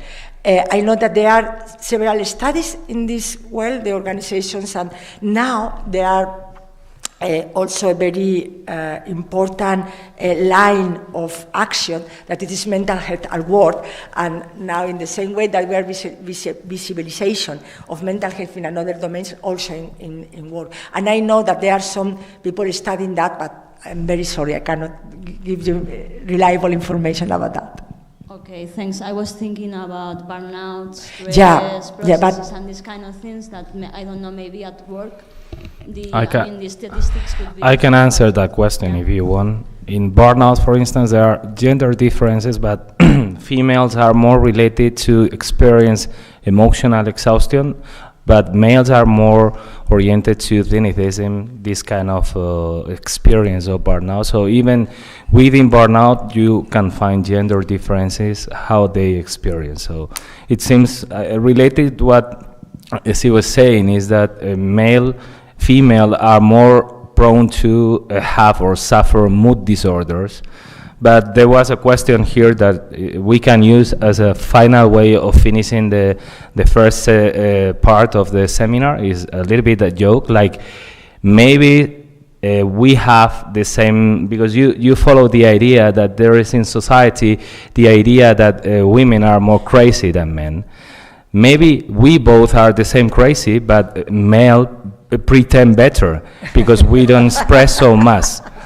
So maybe these gender differences in emotional regulation and expression of emotions are going to explain that probably we have the same, but we express in a different way. We pretend not to be, but probably we are in the same mood disorder level problems or things like that.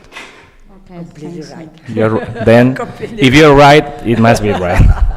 Thank you very much, all of you, for coming. We expect you for the second session. Those who are students, you want to get the PACO credits. It's really funny to say in English PACO credits, but it's nice to say it. You have to have your QR code to, after the session, you can scan it and you get half of the credits. Something like that. The system is outside, don't miss it. That's the main message. See you in 2 hours. Bye.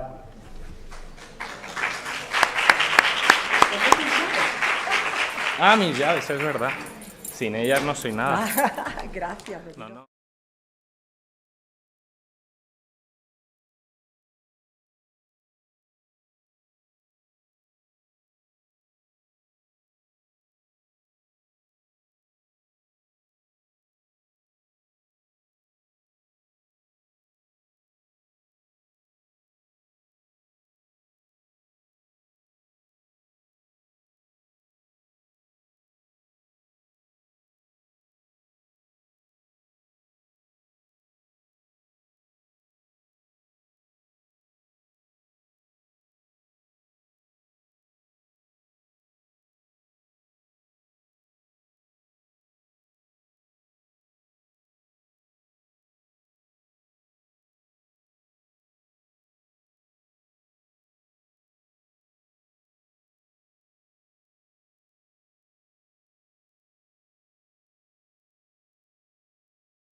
Hello, welcome back.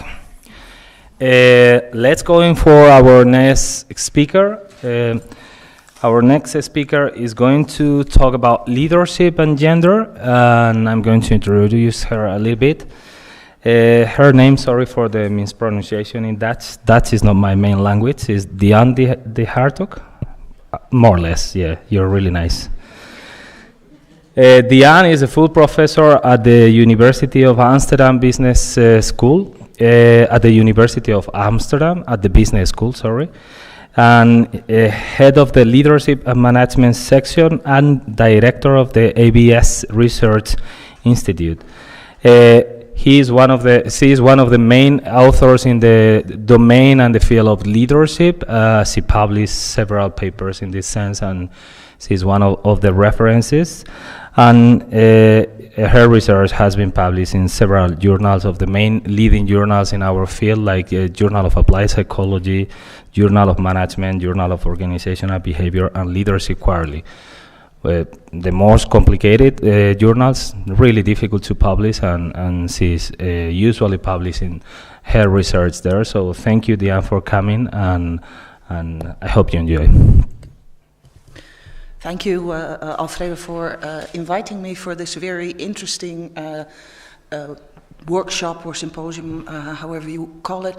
It's the first ever all-female lineup that I've ever been part of, so that's also actually quite an interesting aspect of this. I'm an organizational psychologist by training. I work at a business school now, but you will see that despite me being an organizational psychologist, it still also links back a little bit to the presentation that we heard before. Instead of talking about the difference between men and women in terms of their personality, I'm going to talk more about how the people with the same type of personality who are shown the same types of behavior can be perceived very, very differently based on their gender. So I'm presenting some research together with my colleagues, Emma van Gerven, Annabel de Hoog, and Frank Belschak. They are very much part of the team of the studies that I'll present today. So the trait of narcissism has several characteristics. And as we already heard from Rosa, narcissism is a little bit more of a male typical trait, so males score a little bit higher on narcissism, but it doesn't mean that females are never narcissistic. There is quite a lot of overlap as well. I think sometimes we probably have to remember that we're more similar than different as men and women. But narcissistic individuals are exploitative, they lack empathy, they have a sense of entitlement, they feel unique, they are special and they deserve special treatment. And they have a grandiose sense of self-importance. So you can see here that from a gendered standpoint, quite a few of these types of characteristics are relatively agentic. Agentic versus communal, agentic being, stereotypically male, communal being stereotypically female, even though, again, we tend to, the normal curves really do overlap a lot. I think you probably all know at least somebody who is a little bit higher on these types of things. Now, where I differ a little bit with Rosa is I'm not really talking about the clinical forms of narcissism here. I will be talking about subclinical levels of narcissism as they occur in the normal population. People will be somewhat higher on this than average, but they won't. It's not necessarily already a clinical disease, which it can also be. Narcissism as a personality dimension has been defined as an affective and cognitive preoccupation with oneself and an excessive and defensive assertion of status and superiority. Interestingly enough, finding a few pictures to put on this slide was actually for female narcissists in the business world not so easy.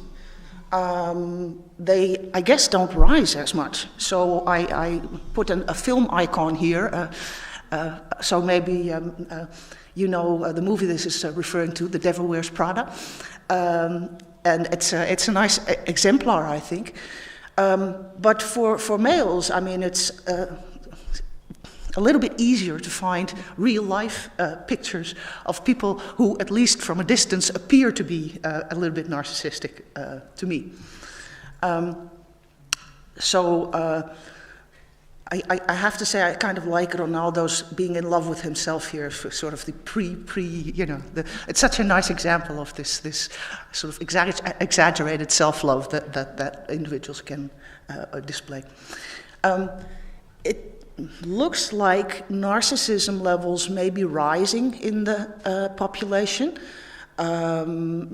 The coming up of all kinds of social media where people are constantly expressing their opinion and apparently thinking that everybody else around them needs to know on a minute-to-minute basis what they are thinking, is a little bit of an expression of that. We seem to be getting, on the whole, a little bit more self-focused.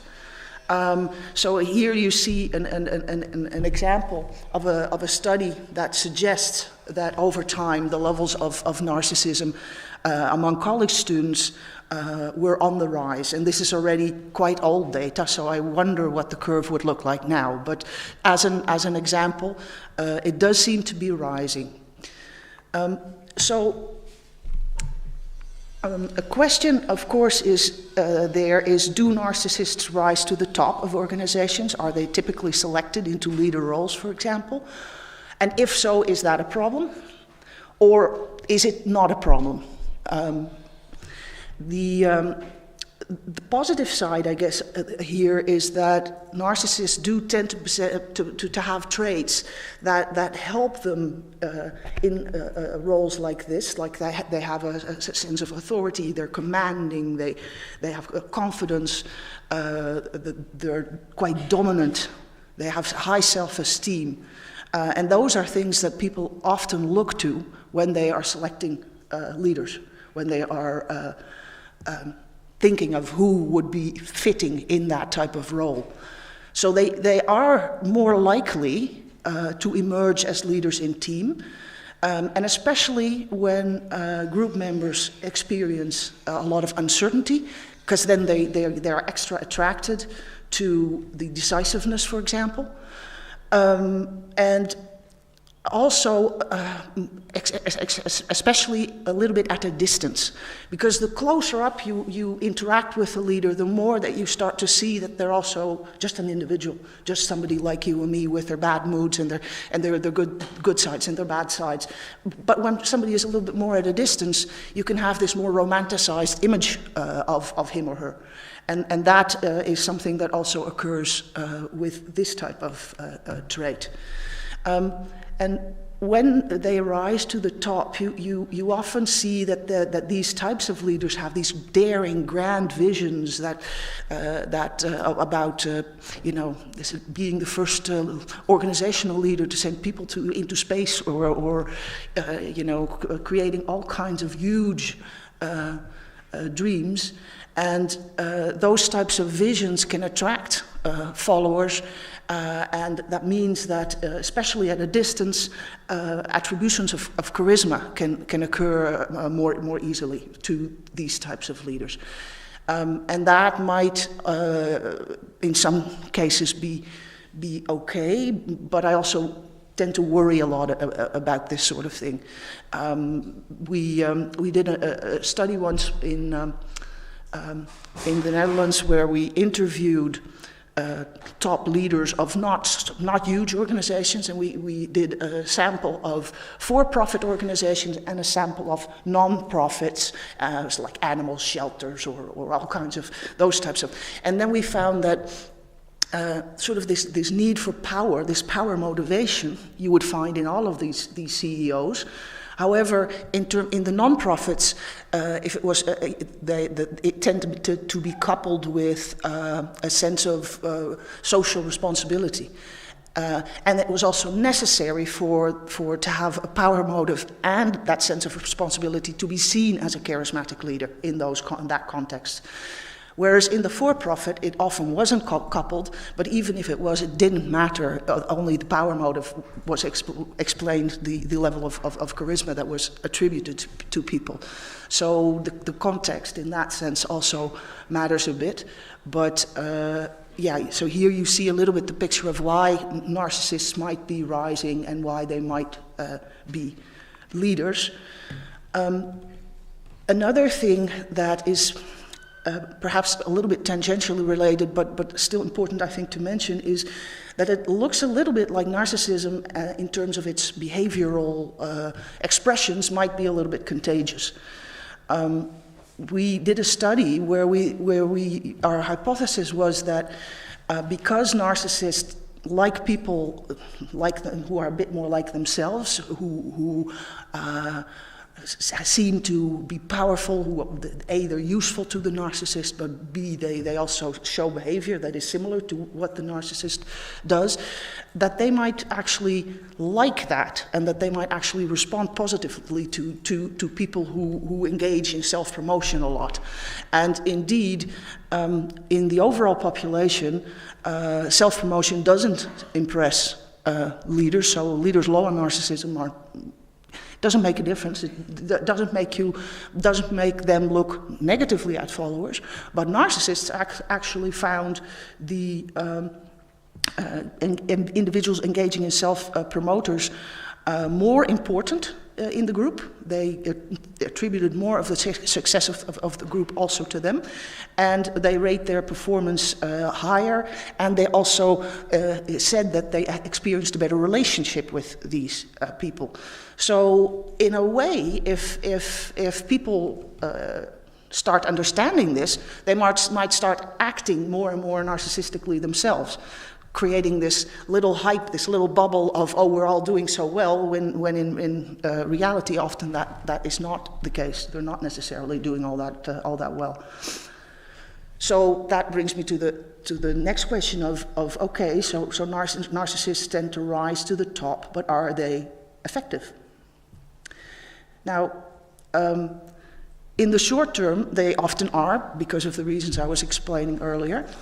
However, overall, a meta-analysis by an American colleague found that they are not more effective.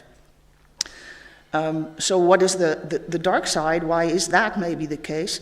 So besides the confidence, they're also typically quite arrogant, ruthless, egocentric. They lack empathy, so over time people start recognizing those types of characteristics often, and then are not so happy anymore with this person in that leadership role. And more importantly, it's only one study, but Barbara Navika and a couple of other colleagues at the University of Amsterdam did an important study, I think, which is an experimental study, that showed that even though the teams that were led by narcissists rated those leaders as more effective, the objective team performance was worse. And this happened because narcissists in those teams hampered team communication. So the information exchange in the teams led by these narcissistic leaders was not as thorough and not as good. So it looks from that first evidence like we probably would want to not have so much narcissism in our organizations. And now to the gender part of that.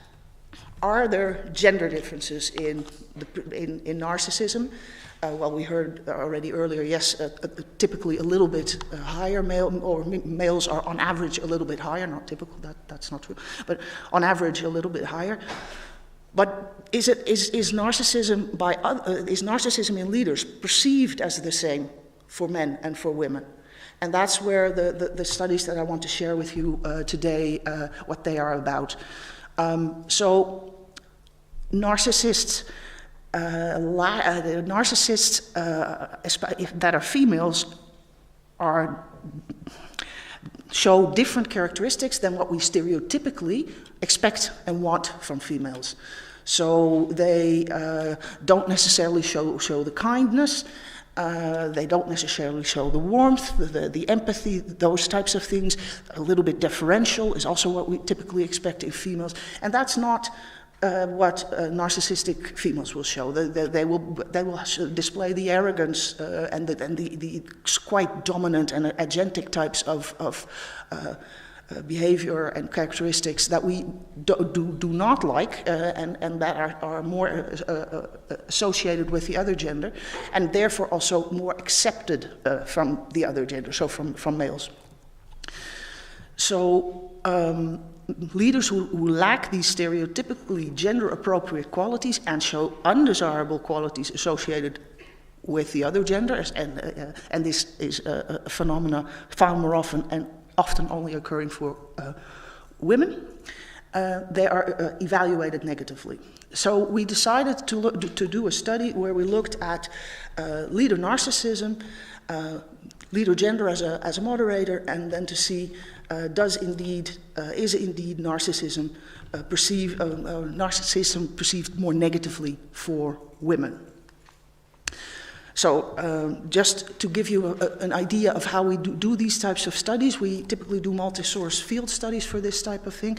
We seek out dyads in organizations.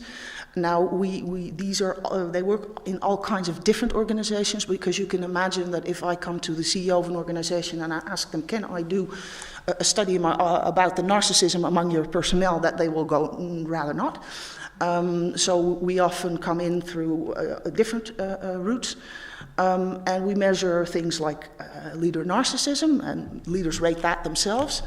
And you might ask, but would they be willing to indicate that? Well, interestingly enough, a lot of people high on these types of dark traits have absolutely no problem with that, and are very willing to indicate that they score high on these traits. We don't know whether that goes for everybody, so we should find that out, but so there might also be a type of narcissist that understands that you might have to tone that down a little bit, but for most of them, it appears that they're quite happy to answer these types of questions.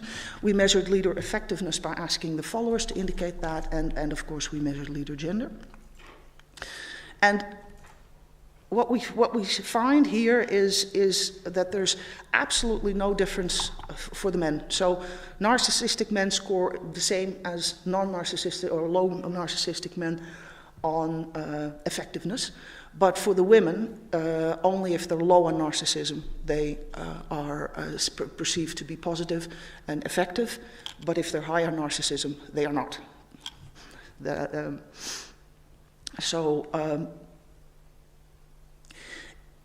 It looks a lot like there are gender differences, not only in behavior that people show, but also in how behavior that is shown is perceived and interpreted, and what we attribute these types of things to.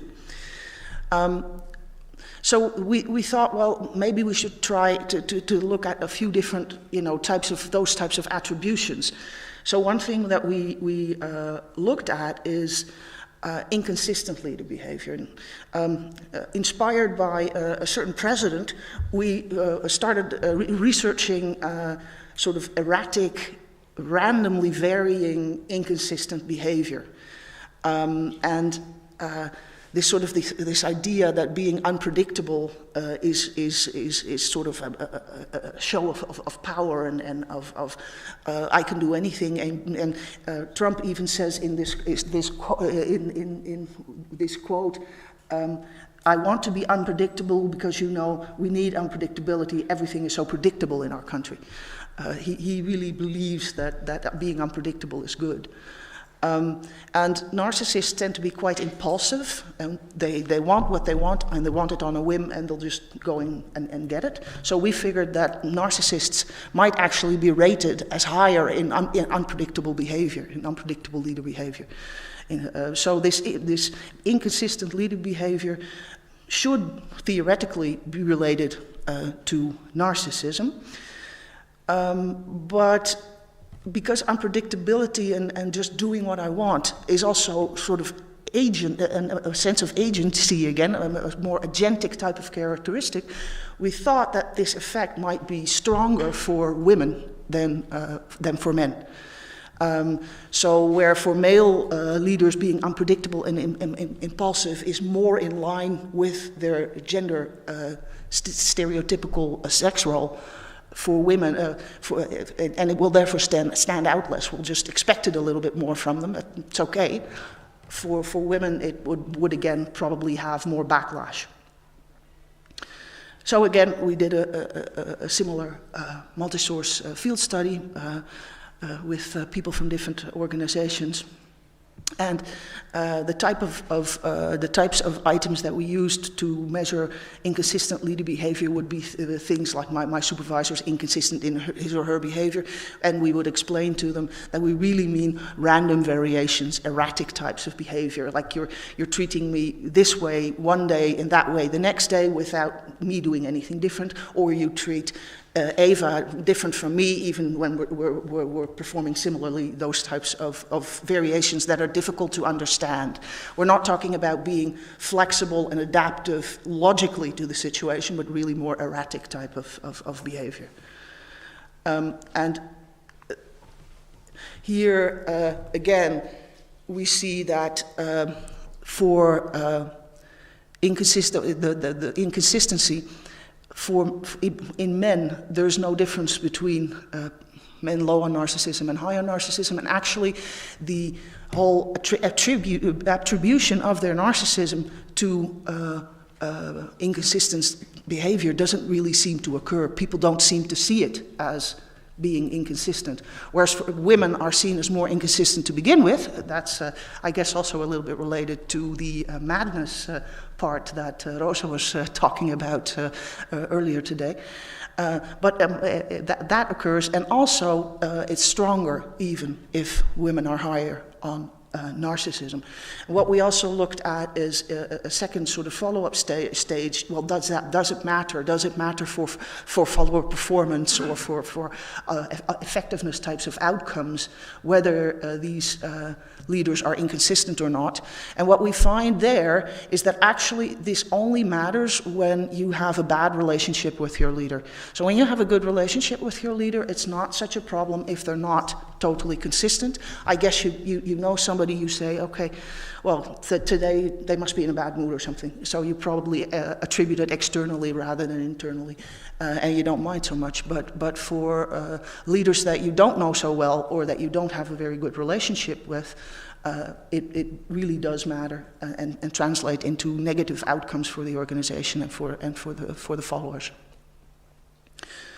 So the most sort of recent study that we did is, and this is still ongoing, we're still gathering data here, is the question whether other attributions are similarly negative for women when it comes to their narcissism. Now, narcissists have this high need for power. They have this lack of empathy. They sort of want a stage to shine. They want to win at all costs.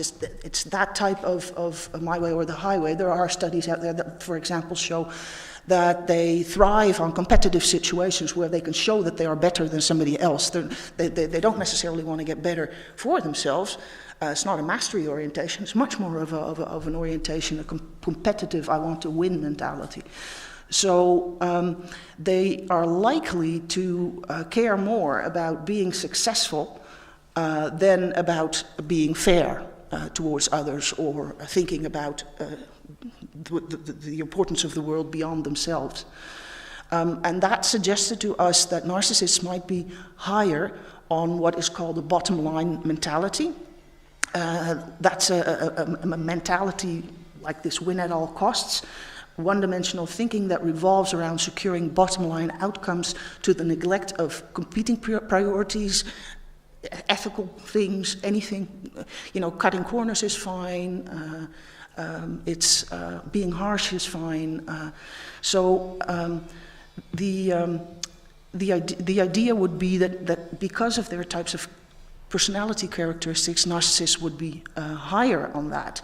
And again, the same idea as before, given that this is also counter-stereotypical for females, is their behavior again more easily interpreted indicative of a bottom line mentality?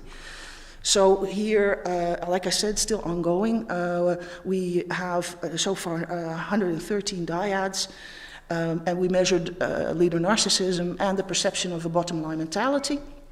My leader cares more about making a profit than about employee well-being as one of the items, so you get a flavor of what that variable means. And then, of course, gender. And in this case, we also looked at whether this bled through into how these followers that are rating this treat others themselves. So we thought, well, if your leader is modeling this, role modeling this bottom line mentality, it might very well be that you start caring less about everybody around you and start engaging far less in pro-social types of behaviors. And again, this might be buffered by certain other things, but just I'll focus on the gender issue here. And this one actually scares me a little bit, because this is what we found for the as the interaction in this case. Not only do we find the gender effect for women that you would expect, namely high narcissism translates into a high bottom line mentality, but here for men, the line even goes opposite. And that I found very strange. I'm not sure of this effect just yet. That could be a sample thing, but it does worry me a little bit. I think if we enlarge our sample, that line for the males will probably squeak back to the other patterns where it won't be significant, but the line for females is very unlikely, I think, to change. So that kind of means we expect things like a bottom line mentality more from males than from females, and we don't seem to punish it at all for males, but we do for females. And indeed,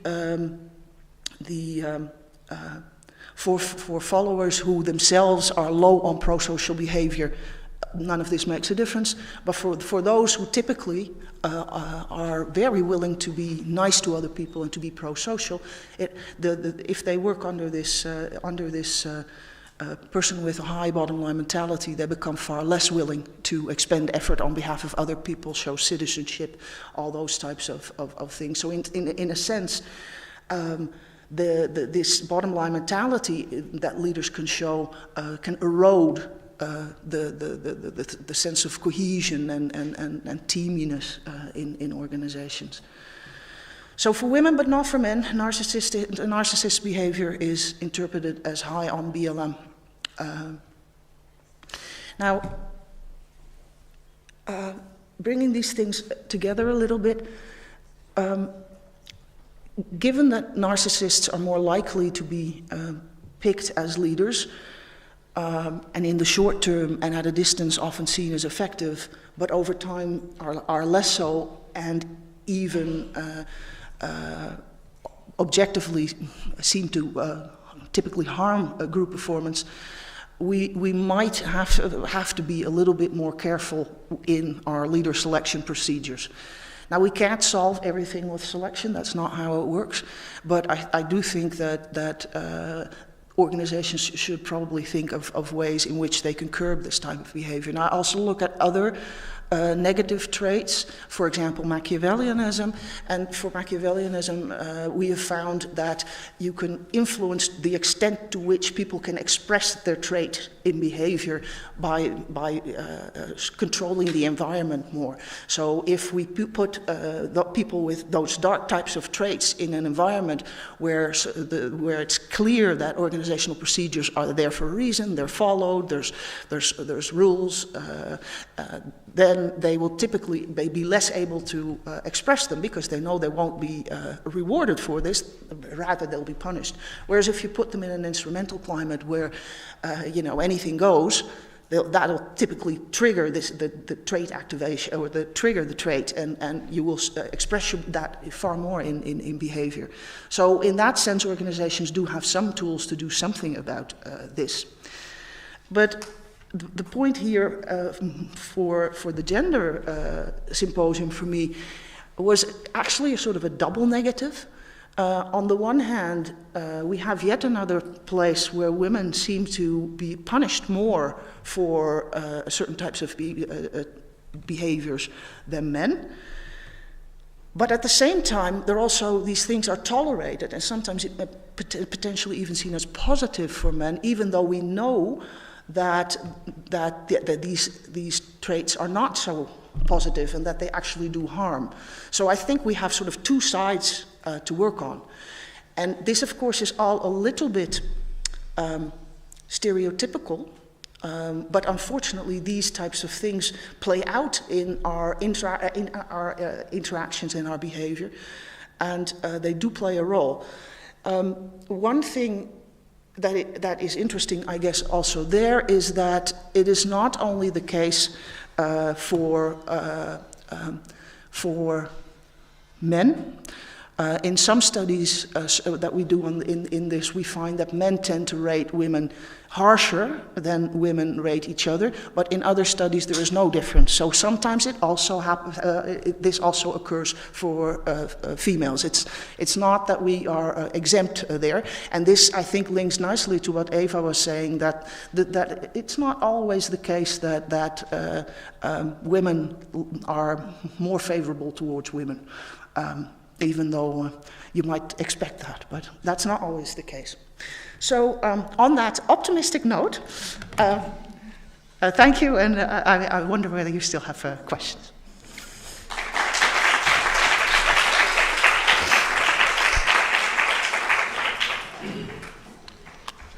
Please, non-narcissistic questions.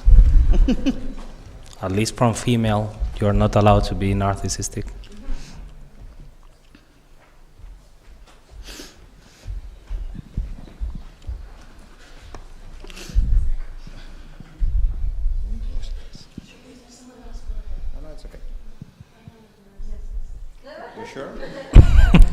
You can be narcissistic and be the first. Okay. Nobody dares ask a question now. No, I just wanted to get it going, but okay. Lots of great stuff, but also lots of stuff going through my head that we can talk about later. But just one quick question that is more methodological and to do with the gender agenda of today. So you use this amazing methodology, which I really want to know more about later, over a glass of sangria, hopefully. But it does mean that you have no control over how the person really is, right? So just to make it clear for everybody what I mean, so when a female leader is rating herself highly on a narcissism measure, they might be a very different person than when a male leader is rating themselves highly.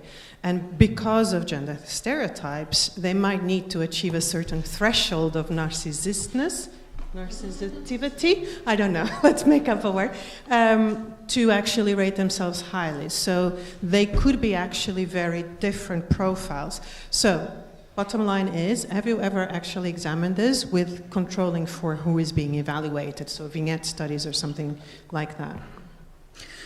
Yes, that's a very good point. Like I alluded to a little bit as well, it may well be that some people have other traits that sort of buffer a little bit between sort of how you rate yourself and what you show of yourself. But they probably also then are more able to regulate their behavior.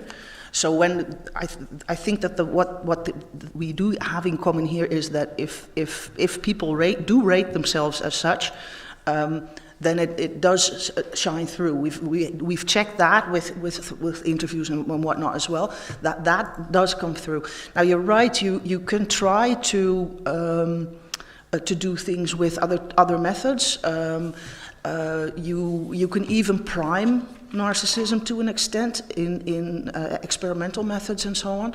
We're also trying text-based analyses types of things where you can use machine learning to come up with narcissistic profiles in the words that people use. So there are also different ways of getting at this. But the gender effect I've done mostly in the field like this, because I also wanted to look at leadership specifically, and that is not the easiest context to experimentally manipulate, because you actually want people to work with each other over time for a while, typically.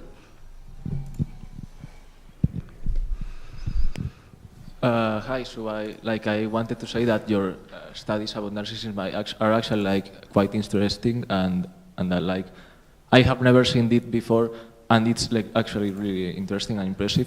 And I wanted to ask, what would be the solution that you would propose to get rid of this narcissistic leaders problem that we have right now in the world?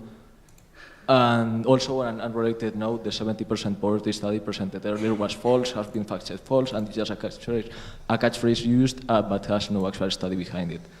Sorry, can you repeat the second part? No, the second part not about you, just about a study of 70% poverty presented earlier that has no actual study behind it, but not about you. Sorry. Yeah, no,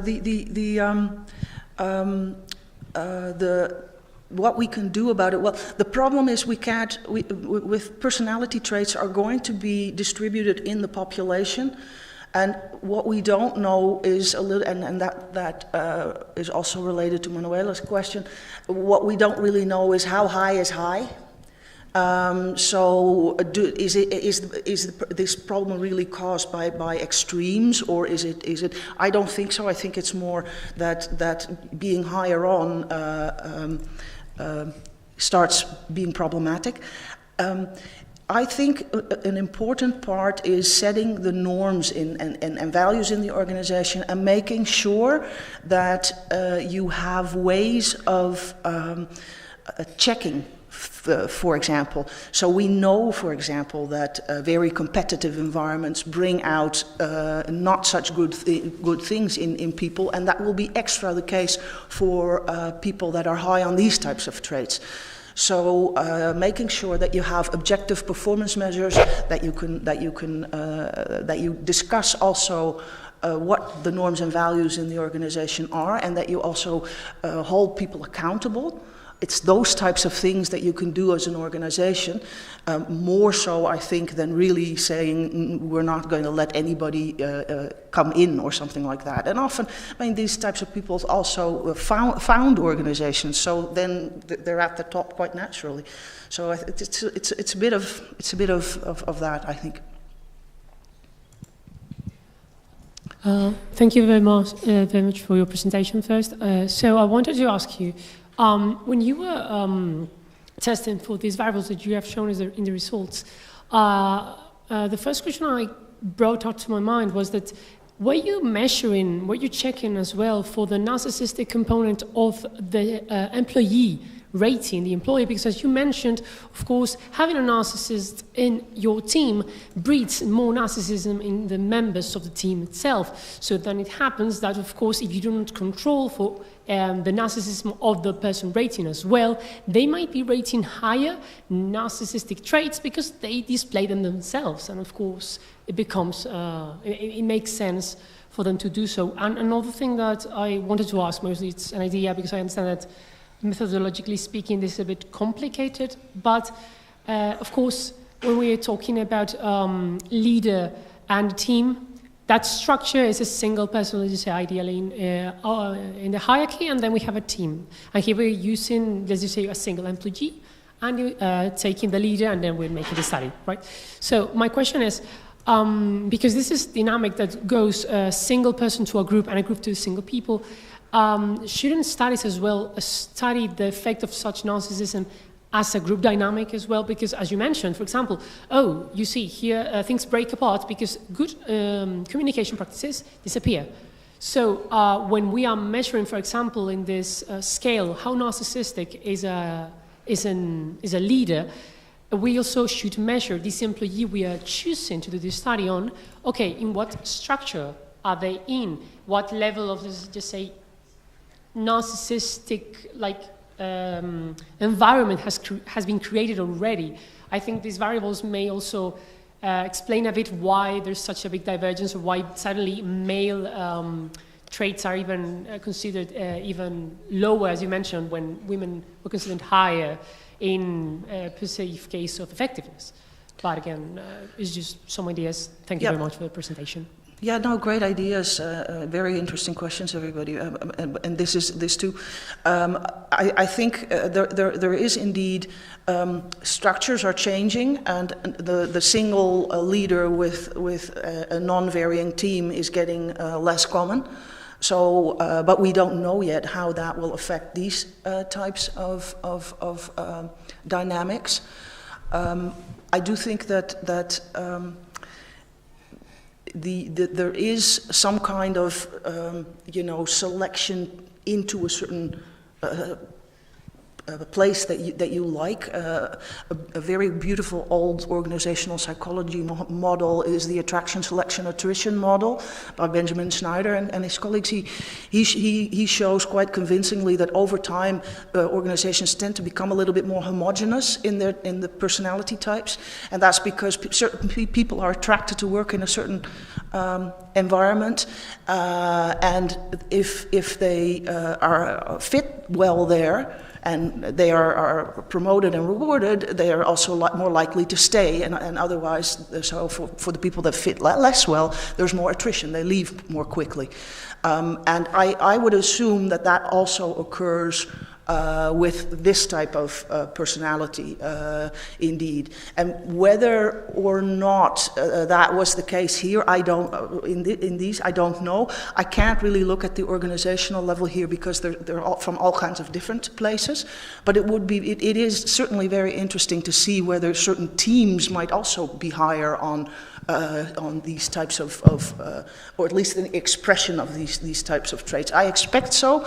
We have done something similar for Machiavellianism. We created a climate scale, sort of a bit of a toxic climate scale, which is very closely related to Machiavellianism, and that indeed is something that over time teams start sharing. So I expect that you're absolutely right.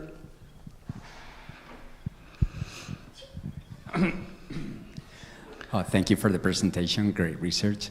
I found the final interaction, the two-way interaction that you had in your concluding point, the last one, I found that very thought-provoking, and I was just wondering whether you think that narcissism is just polarizing the dominant response with which people begin their evaluation. So given the association between narcissism and confidence, it could be that people are more sure of whatever the predisposition was for those leaders. So in the case of female leaders, that the evaluation is negative to begin with, according to the data, then you are sure that is the case, then you penalize them even more so when you are in a context of confidence that is brought by the narcissistic component.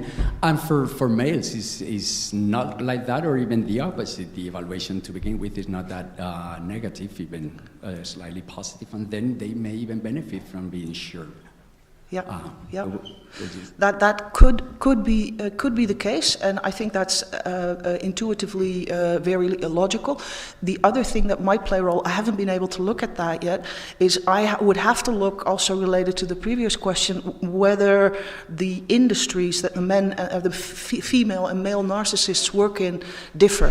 Because I wouldn't be surprised that in certain types of cutthroat contexts, BLM is seen as a positive thing.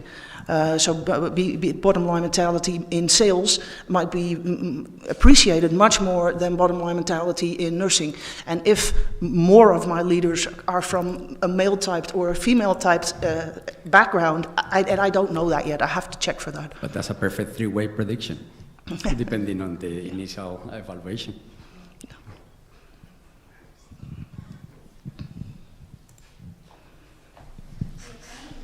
The last one, yeah. Yes, thank you so much for your presentation. Thank you.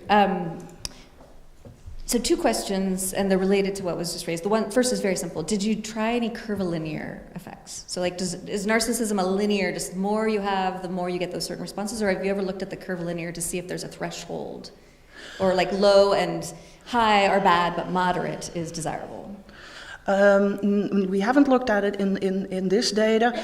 I would expect that there would be something there, yes. Yes. So I had that thought similar to what other people have mentioned about your mysterious, paradoxical finding. Could you put it back up? Would that be possible? Because I think it's so fun to play with puzzling data. It gives us such insights. So I was wondering if, consistent with what the first gentleman raised, that maybe narcissism means something different for male and female leaders, such that for women it is seen as a sign of, okay, you're focused on profits. For men, it's seen as you're too self-focused to be focused on profits. You see what I mean? Like narcissism for men might be so extreme, they might be more willing to be at the high end of the scale that it's actually, you're not even focused on the bottom line, you're so focused on yourself, you're so egotistical, you're going to do things even if it ruins your country, say, as in the case of the presidential example. That would be another interpretation. That would be another interpretation of the effect. I think it probably a little bit of multiple things playing around, different expectations in different contexts. Different associations with competence, like you were referring to, and probably, and this could also be it. I'll look in the data if we may have something else there that looks or that gives me some more information about what that low point really means. Right, and I think my two comments fit together perhaps, in that the curvilinear, at the low end, they're actually more similar. If you allow there to be a curvilinear effect, right? It might be that at the moderate level, they're exactly the same, and then at the low level, it may be a little bit more variable, and it's at the high level that you see this split. So those might fit together. Love a good paradox, thank you. Yeah. Nice comments, everybody. Thanks so much. That's very helpful. Thank you.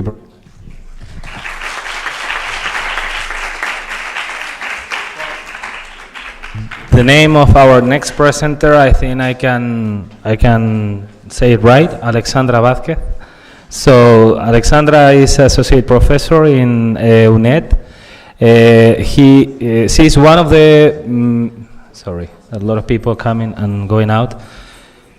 She's one of the most important social psychologists nowadays for me, from my point of view. I think what she's doing is really, really interesting, and she's publishing in the top journals. So it's really interesting.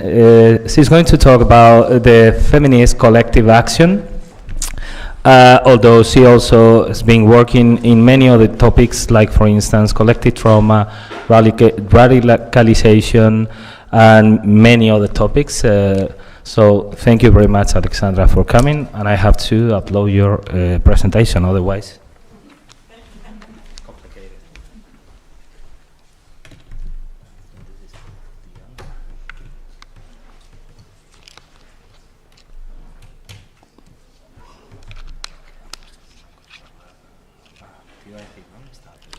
Ni idea.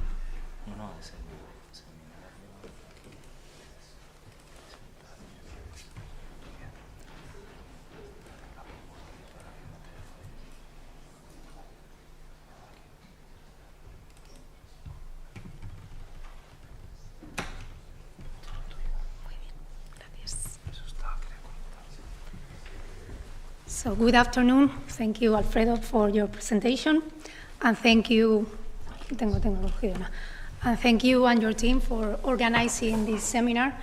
If we take a look at the data on inequality between women and men within the academia, we can appreciate the relevance of this seminar. Part of the inequalities are due to the perceived inconsistency between being a scientist and being a woman.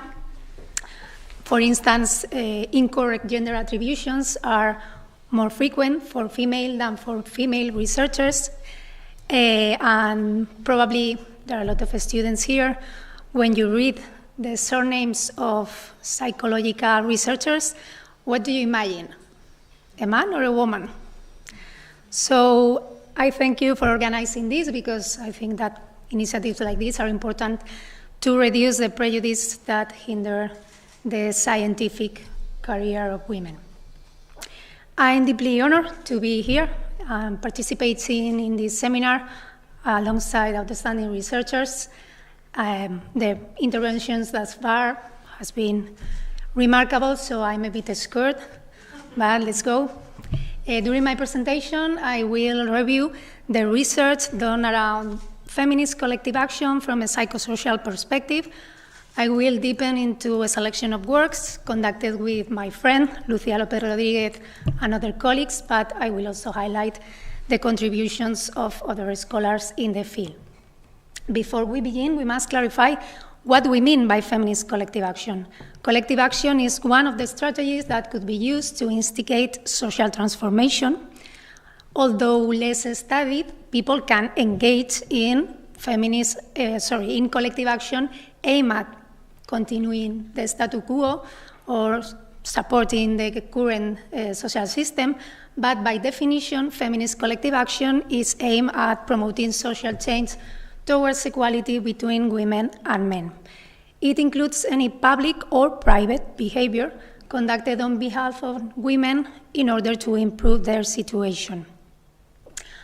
Although women are normally more committed to feminism, men can and do participate as allies also in this kind of feminist collective action. Although most people support equality between women and men in the abstract, in reality only a minority participates in feminist collective action. So during my presentation, I will try to deepen into the factors that motivate feminist collective action.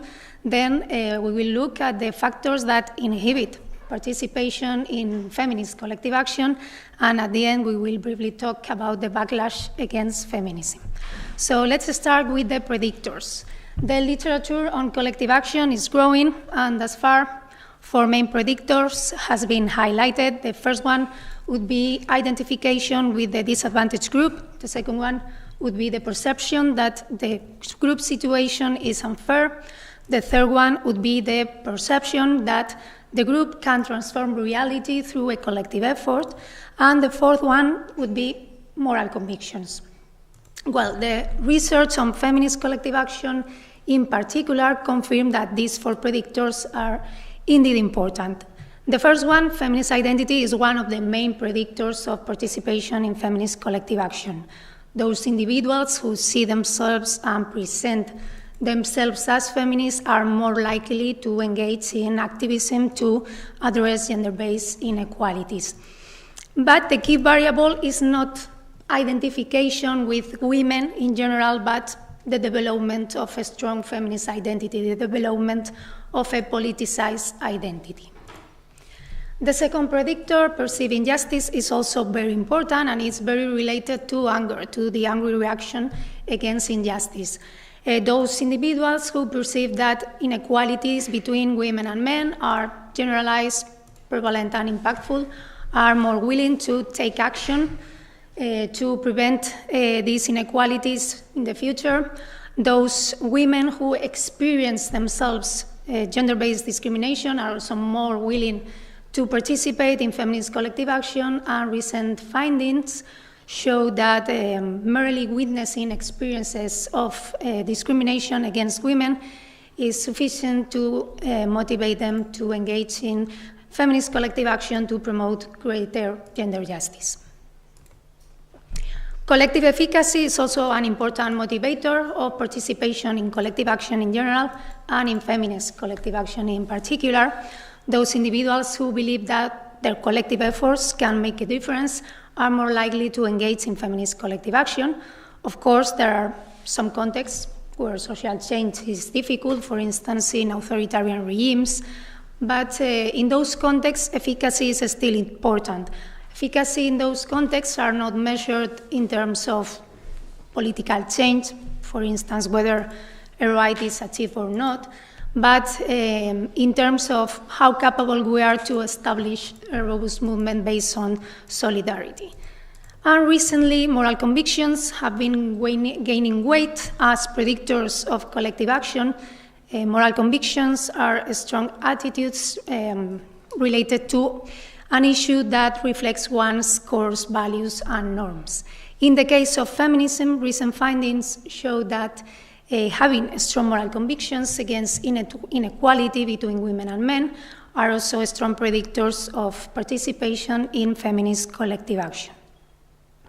So these are 4 important predictors that have received empirical support. Our research team have recently investigated the role of personal needs in the participation in collective action. To that end, we have conducted a series of studies in Spain. One of them was qualitative. We interviewed 73 women and 17 men that were willing to attend the March 8 demonstration, which is one of the most relevant events in the Spanish feminist agenda, and they asked them their reasons to participate. We wanted to examine whether the 4 predictors found in the literature aligns with the way people spontaneously explain their reasons to participate in demonstrations. The analysis of the responses revealed several themes that were shared by both men and women. The first one and most important was a category related to oppression. Most respondents said that they were willing to attend the demonstration because of the oppression that women suffered. This category was very focused on the system, and it had a very critical character. These reasons identify patriarchy and sexist ideologies as the main causes of inequalities. For instance, 27-year-old women say, "This day is not to celebrate or to congratulate anyone. This day is to remember the women who have been victims of sexism." The second category was related to the desire for society to recognize the role that women play in society. Reasons in this category were very related to aspirations for equality, but they did not identify the reasons of inequality. For instance, a 24-year-old man said that he was willing to attend to fight for the rights, women's rights, and for them to have the life they deserve. All women are important and they deserve everything. The third category was more unexpected, and it had to do with the need to self-transcend. Some respondents said that they were willing to attend the demonstrations because they wanted to be part of something bigger than themselves. These reasons emphasize emotions like connection with others, community, and a sense of unity with others. Reasons related to celebration were very frequent in this category, unlike the oppression category, which suggested that there is little cause for celebration. Respondents in this category perceive Women's Day as a joyful or festive occasion. For instance, a 25-year-old woman said, "There is always a day dedicated to celebrating something. Why not Women's Day? That really should be celebrated every day. For this reason, I go to the demonstration because I like to celebrate my day, Women's Day. I like the atmosphere that all women are fighting for their rights." So these 3 categories were shared by both men and women, and the categories of recognition and self-transcendence were more frequent for women than for men. But in the case of men, we identified 2 additional categories. The first one was related to empathy. In this category, men reflected concerns related to the well-being of family members, their friends, girlfriends. So it has a very interpersonal character, and it was very dependent on emotional closeness with specific women, but there was not a concern for women in general as a group.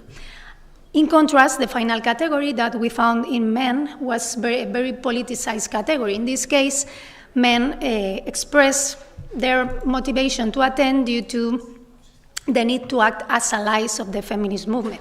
For instance, a 29-year-old man said, "I think it is necessary for men to support the cause of women as feminist allies. I know that we cannot be feminists because of sexism Although it affects men as well, it does not happen to us with the same severity as it does to women. We will never feel firsthand the fear that they go through or the injustice that they continue to have to go through in their lives day to day. So, in summary, these interviews confirm the idea that the perception of injustice and the angry reaction to it is one of the main predictors of participation in collective action. And this category focus on oppression was very critical, was very focused on the system, and it has a very negative emotional tone marked by anger. In contrast, we also identified other kind of reasons that were more related with the personal need to self-transcend, the desire to experience positive emotions and to be part of something bigger than themselves. But this category of self-transcendence was in fact more focused on the self than on the collective. And this is not surprising given that mainstream feminism in the last decades has been acquiring a more individualistic character. Some critical voices suggest that with the expansion of feminist ideas and policies in the Western societies, feminism has been depoliticizing and is being absorbed by neoliberalism. They claim that feminism has been acquiring a more individualistic character, focusing on female entrepreneurs, individual empowerment, authenticity, and self-expression, rather than on the collective emancipation of women and concerns for poor women in particular. So following these ideas, and given that feminism is seen by many as a means of self-expression, we explore whether the need to feel unique could be a predictor of women's involvement in feminist collective action. So to that end, we conducted a series of quantitative studies in Spain only with women. And we asked them to report their self-uniqueness or need, or we assigned them either to an experimental condition or a control condition. In the experimental condition, they were asked to reflect on the importance of being unique. In the control condition, they have to write about something related to this topic. And what we found is that those women who had a stronger need to feel unique, or those women who reflected on the importance of being unique, were also more willing to participate in certain collective actions, such as demonstrations, were more fused with the feminist movement, and perceived more discrimination against themselves for being a woman. However, self-uniqueness did not predict support for preferential policies such as quotas for women and men, probably because these kind of measures are collective in nature and do not recognize individuality, and therefore we assume that they are not useful to satisfy the need to be unique.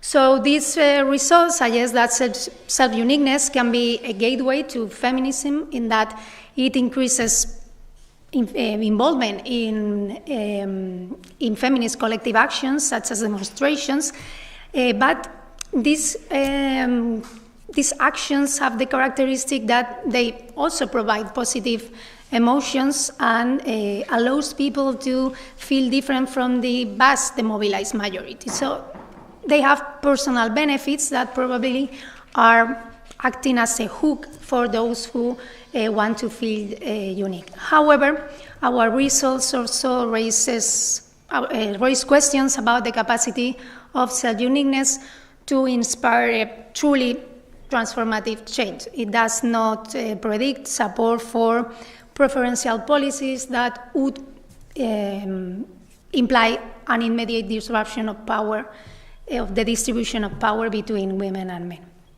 So considering together these studies focus on self-uniqueness and the qualitative analysis of the interviews, we believe that personal needs that have been ignored in the collective action research are important, and they can motivate people to participate in certain kind, at least, of feminist collective action. But we still believe that other predictors as the perception of injustice and the angry reaction to it are more reliable as predictors of truly transformative feminist collective action. So let's have a look now at the factors that inhibit feminist collective action. There are many. The first one is simple and is the size of the group. Unlike other oppressed groups, women do not constitute a minority. We are more than half of the world population. And that has problems because small groups have the advantage of simultaneously fulfilling the need to feel unique and the need to belong. Also, big groups usually lead to the creation of subgroups, which in turn may lead people to feel disengaged from the broader category, which in turn can diminish involvement in feminist collective action. The second barrier is love. It has to do with the distinctiveness of the relationships between women and men. Unlike typical intergroup relations that are marked by, in some cases, segregation or limited contact or even negative interactions, women and men maintain intimate relationships through familial, friendship, and romantic ties. So this huge interdependence between women and men could lead women to perceive less unfair treatment and could manifest in ways where the members of the disadvantaged group, women, give birth, nurture, protect, and love members of the advantaged group, men. So in a series of studies, we explore whether this interdependence between women and men could have sedative effects on women, reducing their perception of unjust treatment and their willingness to participate in feminist collective action. As Kate Millett once said in an interview to a Spanish newspaper, love has been the opium of women, like religion of the masses. While we loved, men ruled. Perhaps it's not that love itself is bad, but the way it was used to cajole the woman and make her dependent in every way. So in our studies, we first explore the associations between the quality of the contact that women had with men and their perception of discrimination, their fusion with the feminist movement, and their intentions to participate in collective action. And we found that those women who had more positive contact with men also expressed less perceived discrimination against women. They were less fused with the feminist movement, and they were less willing to participate in collective action. So those women who had more positive contact with men were also more demobilized. And the next phase was to explore whether the recognition of discrimination could counteract these negative effects of positive contact on women's involvement in feminist collective action. So we asked women to describe an experience in which they had been personally discriminated against for being a woman. And we found that in the control condition, where discrimination was not salient, where women wrote about other things, the associations between contact and perceived discrimination, fusion, and collective action were still present. So in the control condition, the blue lines, as you can see, those women who had more positive contact with men expressed less discrimination, were less fused with the feminist movement, and were less willing to participate in collective action. However, in the experimental condition, where they describe instances of personal discrimination, these associations disappear, as you can see in the purple lines. We also collected data with men, and we found a reverse pattern. We found that in men, higher quality contact with women was associated with more perceived discrimination against women, more feminist, more involvement in feminist collective action, and higher fusion with the feminist movement. However, when they asked men to describe experiences in which they had witnessed gender-based discrimination, these associations unfortunately also disappeared. So, in conclusion, the interdependence between women and men could have ambivalent effects on social change towards equality. On the one hand, positive contact of women with men decreases women's involvement in feminist collective action, unless gender discrimination is salient. On the other hand, positive contact of men with women increases men's involvement in feminist collective action as long as gender-based discrimination is not salient. Other obstacles are ideological, neoliberal ideology, which emphasizes competition, individual responsibility, and meritocracy, apparently reduces identification as a feminist and engagement in feminist collective action. System justification, the need to maintain and bolster the status quo, is also associated with weaker engagement in feminist activism in women, and of course, benevolent and hostile sexism and endorsement of traditional gender stereotypes also decrease involvement in feminist collective action. And this is a huge barrier, but as tomorrow we will have the opportunity to listen to Manuela Barreto, who is an expert in this topic, I will not deepen into it now. Finally, another barrier is what Rathke and colleagues call a post-feminist perception of gender inequality.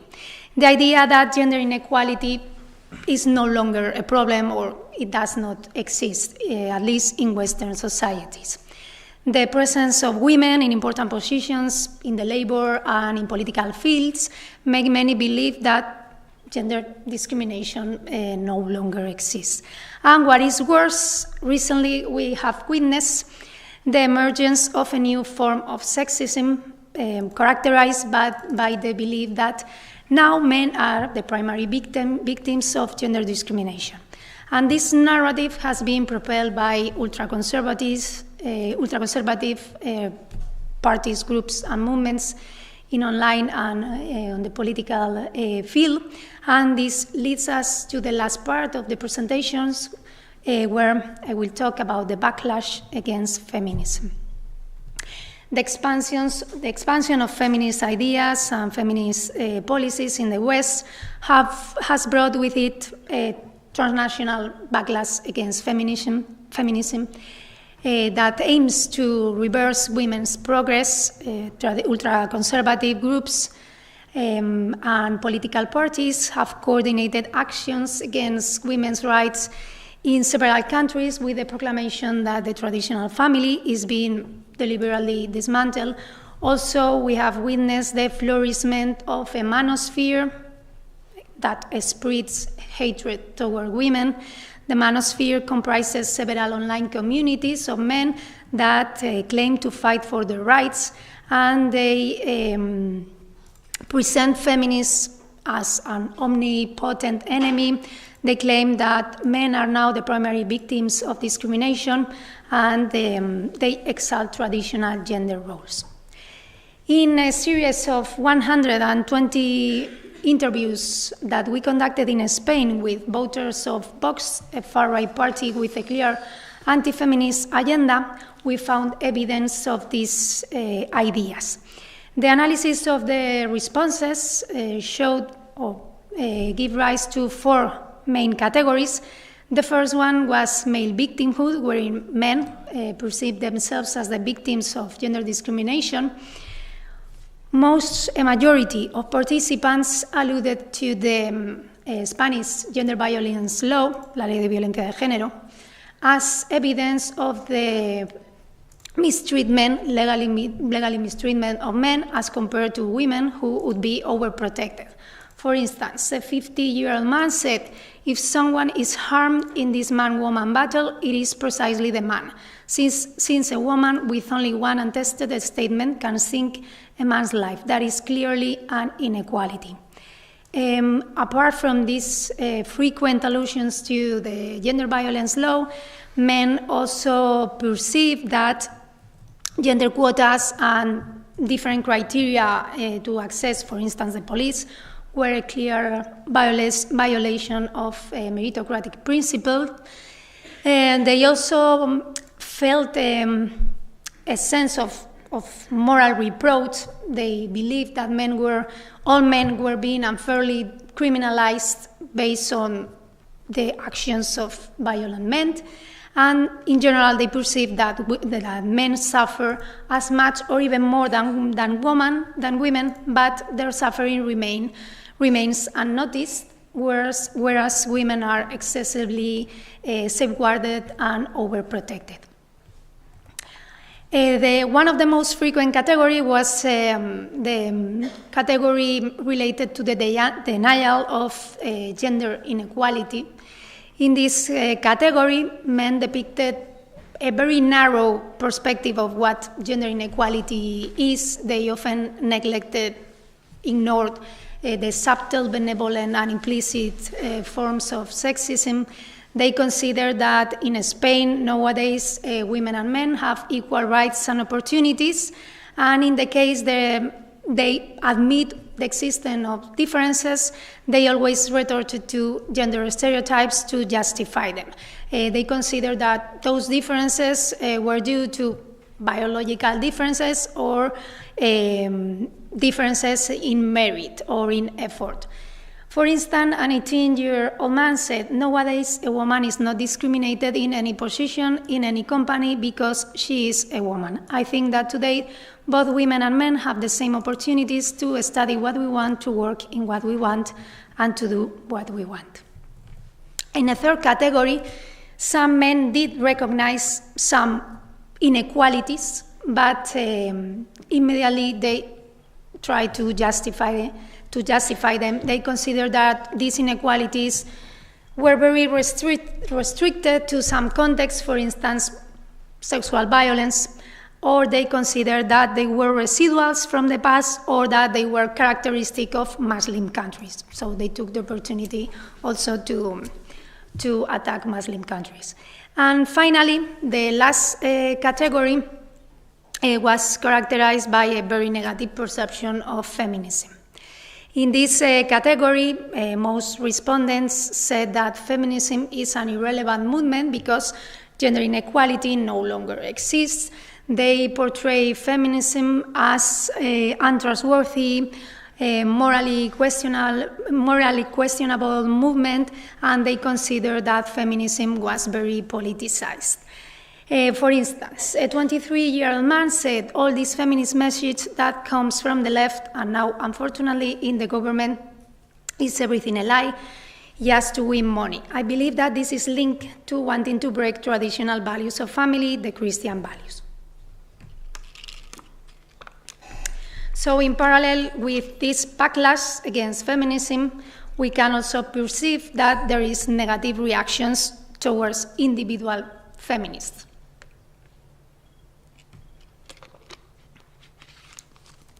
The perception of feminists seems to be more negative than the perception of women in general. And one of the most consistent findings for the past 20 years has been that most women endorse feminist attitudes, but still they choose not to identify themselves as feminists. And one of the reasons might be this, the perception that others perceive feminists in a negative way. So that would challenge their self-concept as agreeable individuals. In fact, historically, feminists have been portrayed as ugly, stubborn, selfish, aggressive women who hate men even though they physically resemble them. And this belief that feminists hate men is particularly funny, given that self-identified feminists express lower levels of hostility toward men than do non-feminists. In general, feminists are evaluated less favorably than are women in general, housewives, and traditional women, but there are differences in the stereotypes attributed to feminists depending on the kind of feminism that they advocate. In a study conducted in the US, San and Rios found that people evaluate differently radical and liberal feminists. Radical feminism considers that equality between women and men only can be achieved through reconstructing the whole social system, whereas liberal feminists consider that equality between women and men can be achieved through adequate changes within the system, changes that do not threaten the system as a whole. Well, as you can imagine, people perceive radical feminist women as less warm than liberal feminist women. However, there were no differences in the way that people evaluated feminist men. It didn't matter if feminist men were radical or liberal. They were equally warm for participants.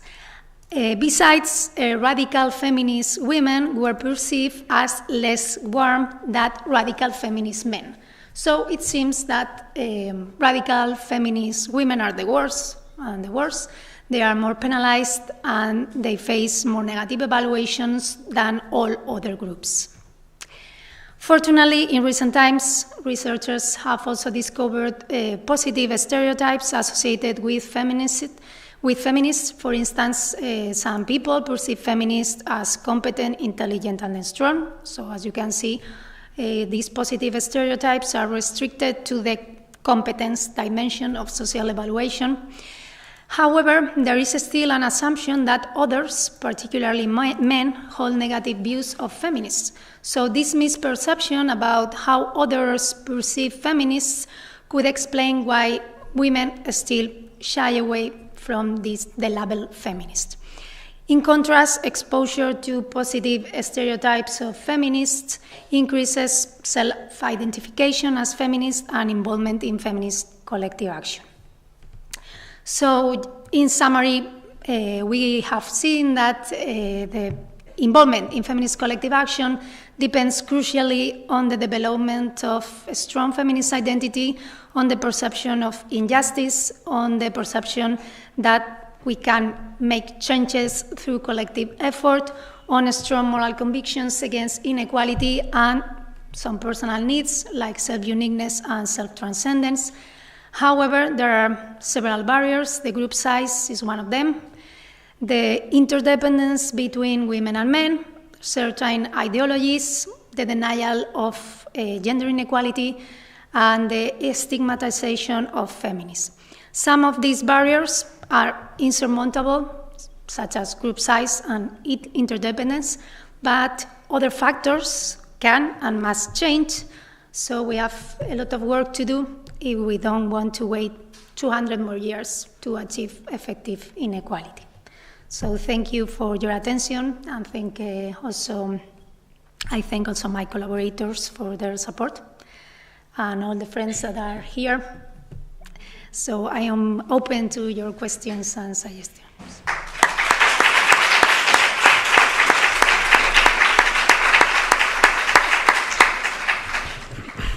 Thank you, Alexandra. Questions, comments, compliments?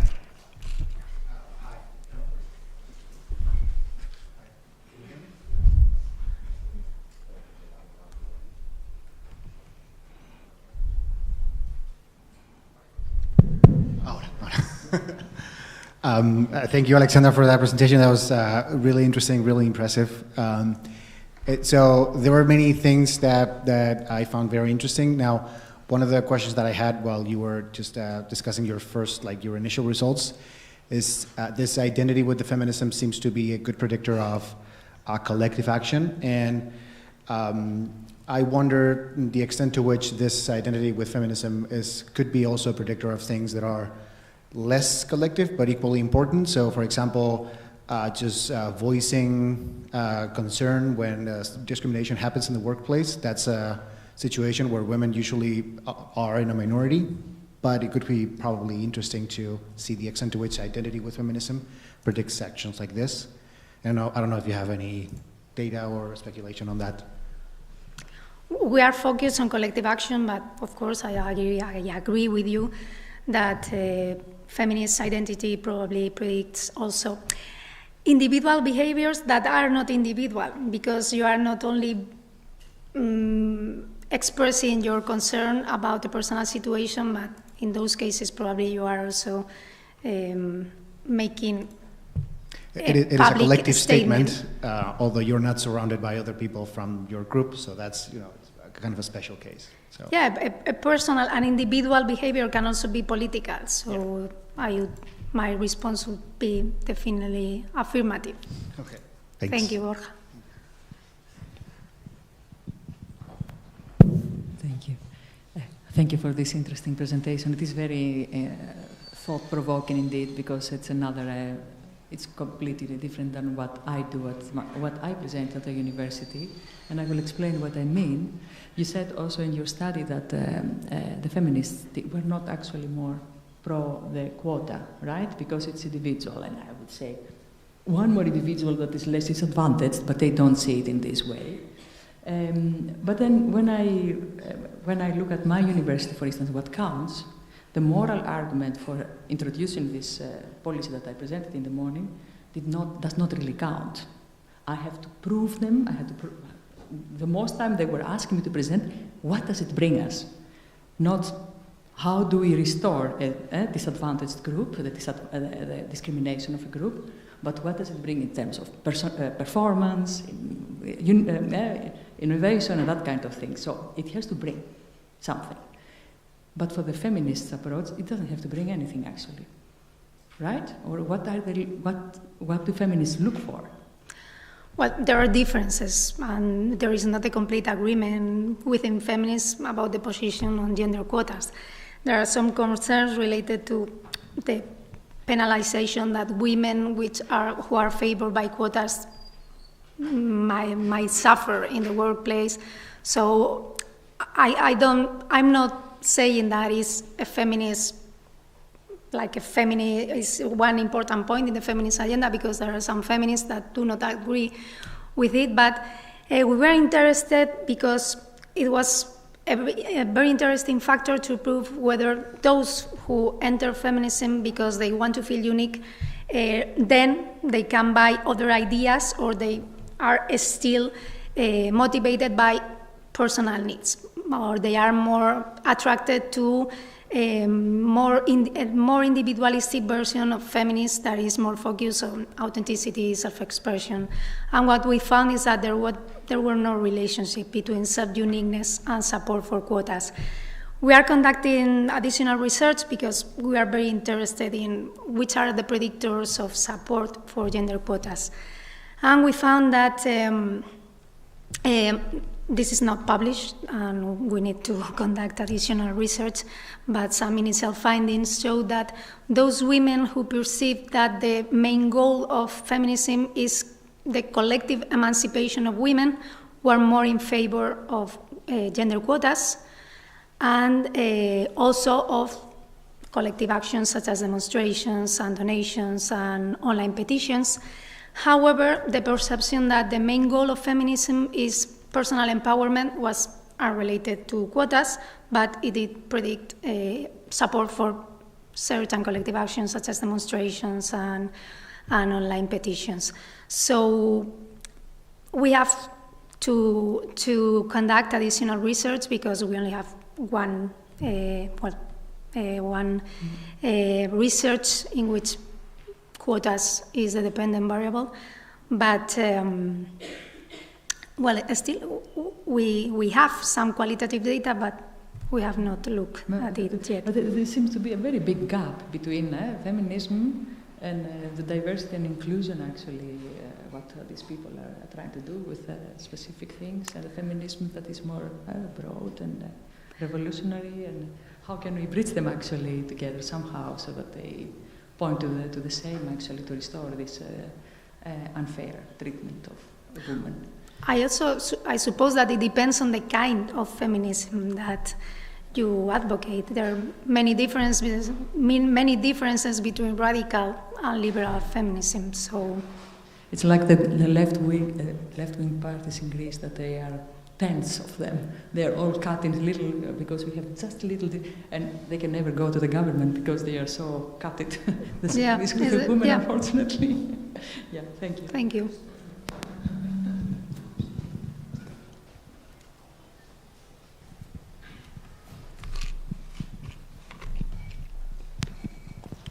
Good evening. Thank you for your presentation. I wanted to ask, perhaps this is a simple question, but how exactly do you define, first of all, the term fusion with the feminist movement, and second, willingness to participate in collective action? How would you define those two terms? Because to me they seem really broad, and I don't know exactly what it's meant by each of them. Yeah, thank you for your question. Fusion is a kind of alignment between an individual and a group. In fact, one of the creators of the theory is here, Ángel Gómez. Fusion is very predictive of extreme pro-group behavior and is characterized by emotional connectedness with the group. It's related to identification, but is not group identification. It implies a very visceral connection with the group, and also the perception of group members like sisters and brothers, like family members. So the main characteristics of fusion is that it involves a very agentic personal self. The personal self is not deactivated, as like in the social identity theory. Second, there is a very visceral connection. And third, the personal characteristics of other group members are important. So we can say that it's a very visceral alignment with the group. For instance, one item is the feminist movement and I are one. Another item is I feel immersed in the feminist movement. And regarding the willingness to participate in collective action, we asked participants to report their willingness to, I think there were 7 items, to participate in 7 actions for women's rights, for instance, endorsing an online petition, go to attending demonstrations, go on strikes, and participate in an organization that defends women's rights, so actions like that. Okay, so first, this is a question I wanted to ask, because then fusion, because you mentioned love, which I assume is, of course, a reference to the myth of romantic love and how it generates this interdependence in heterosexual couples. But I wanted to ask then if, let's just say, this identity fusion, as you mentioned with the feminist movement, generates these dynamics of visceral emotional reactions. How can we measure that such, let's just say, identity fusion is not in itself interdependent as well, and might develop into, let's just say, groupthink, for example?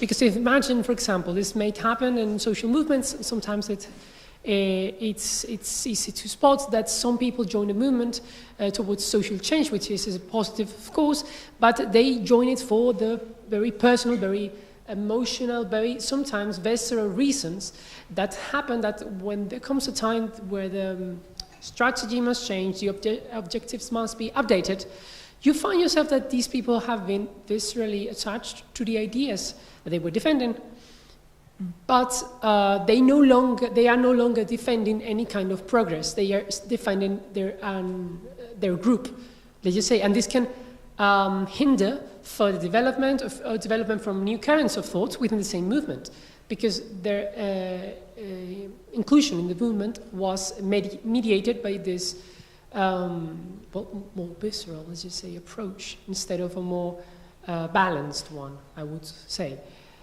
And on the collective action, I wanted to know whether you consider that would be important, because of course you are differentiating between neoliberal feminism and radical feminism as a collective term. But I wanted to ask, in this willingness to collaborate on collective action, are you actually measuring the difference between those actions that would be more common on liberal feminism and those actions which would be more common on radical feminism? Because I understand that signing an online petition is actually something really easy and something even neoliberal feminists would do on a whim. But something like, I don't know, going on a strike or getting a group of people and protesting inside a building and locking yourself inside, and all of that, you have to interact with the police, something like that. Of course, it's not the same scale, it's not the same qualitative level, I believe. would you consider that something that's also relevant to your study?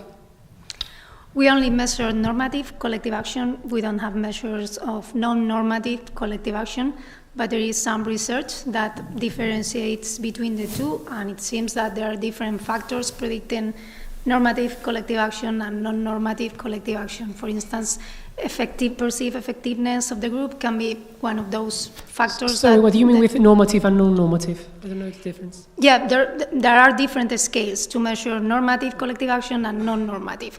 We only measure normative collective action, so I cannot respond from my point of view, from our research, but there are some data on the predictors also of non-normative collective action. And for instance, the perceived effectiveness of the group to promote social change can be one of those factors that differentiate involvement in normative or non-normative collective action. So if you perceive that through traditional procedures you cannot make a change, probably you will resort to non-normative collective action. But we don't have data, so we are only focusing on normative collective action. Regarding your question whether fusion could induce groupthink, we don't have that data either. But one of the characteristics of fusion is personal agency. So my hypothesis is that group identification probably is more associated with groupthink than identity fusion. But it's an hypothesis. Probably we can conduct research on that topic. It's very interesting. Thank you for the suggestion.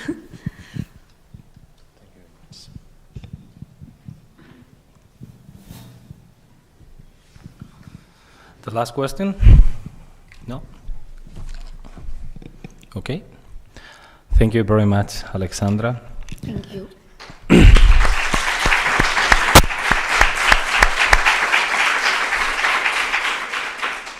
Well, before we begin to do a collective action of leaving the room, I would like to thank again to all the presenters of today.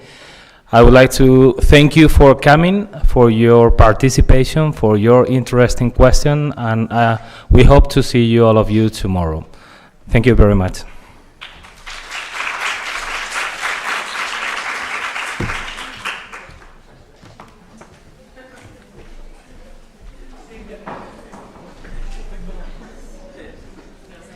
Yeah.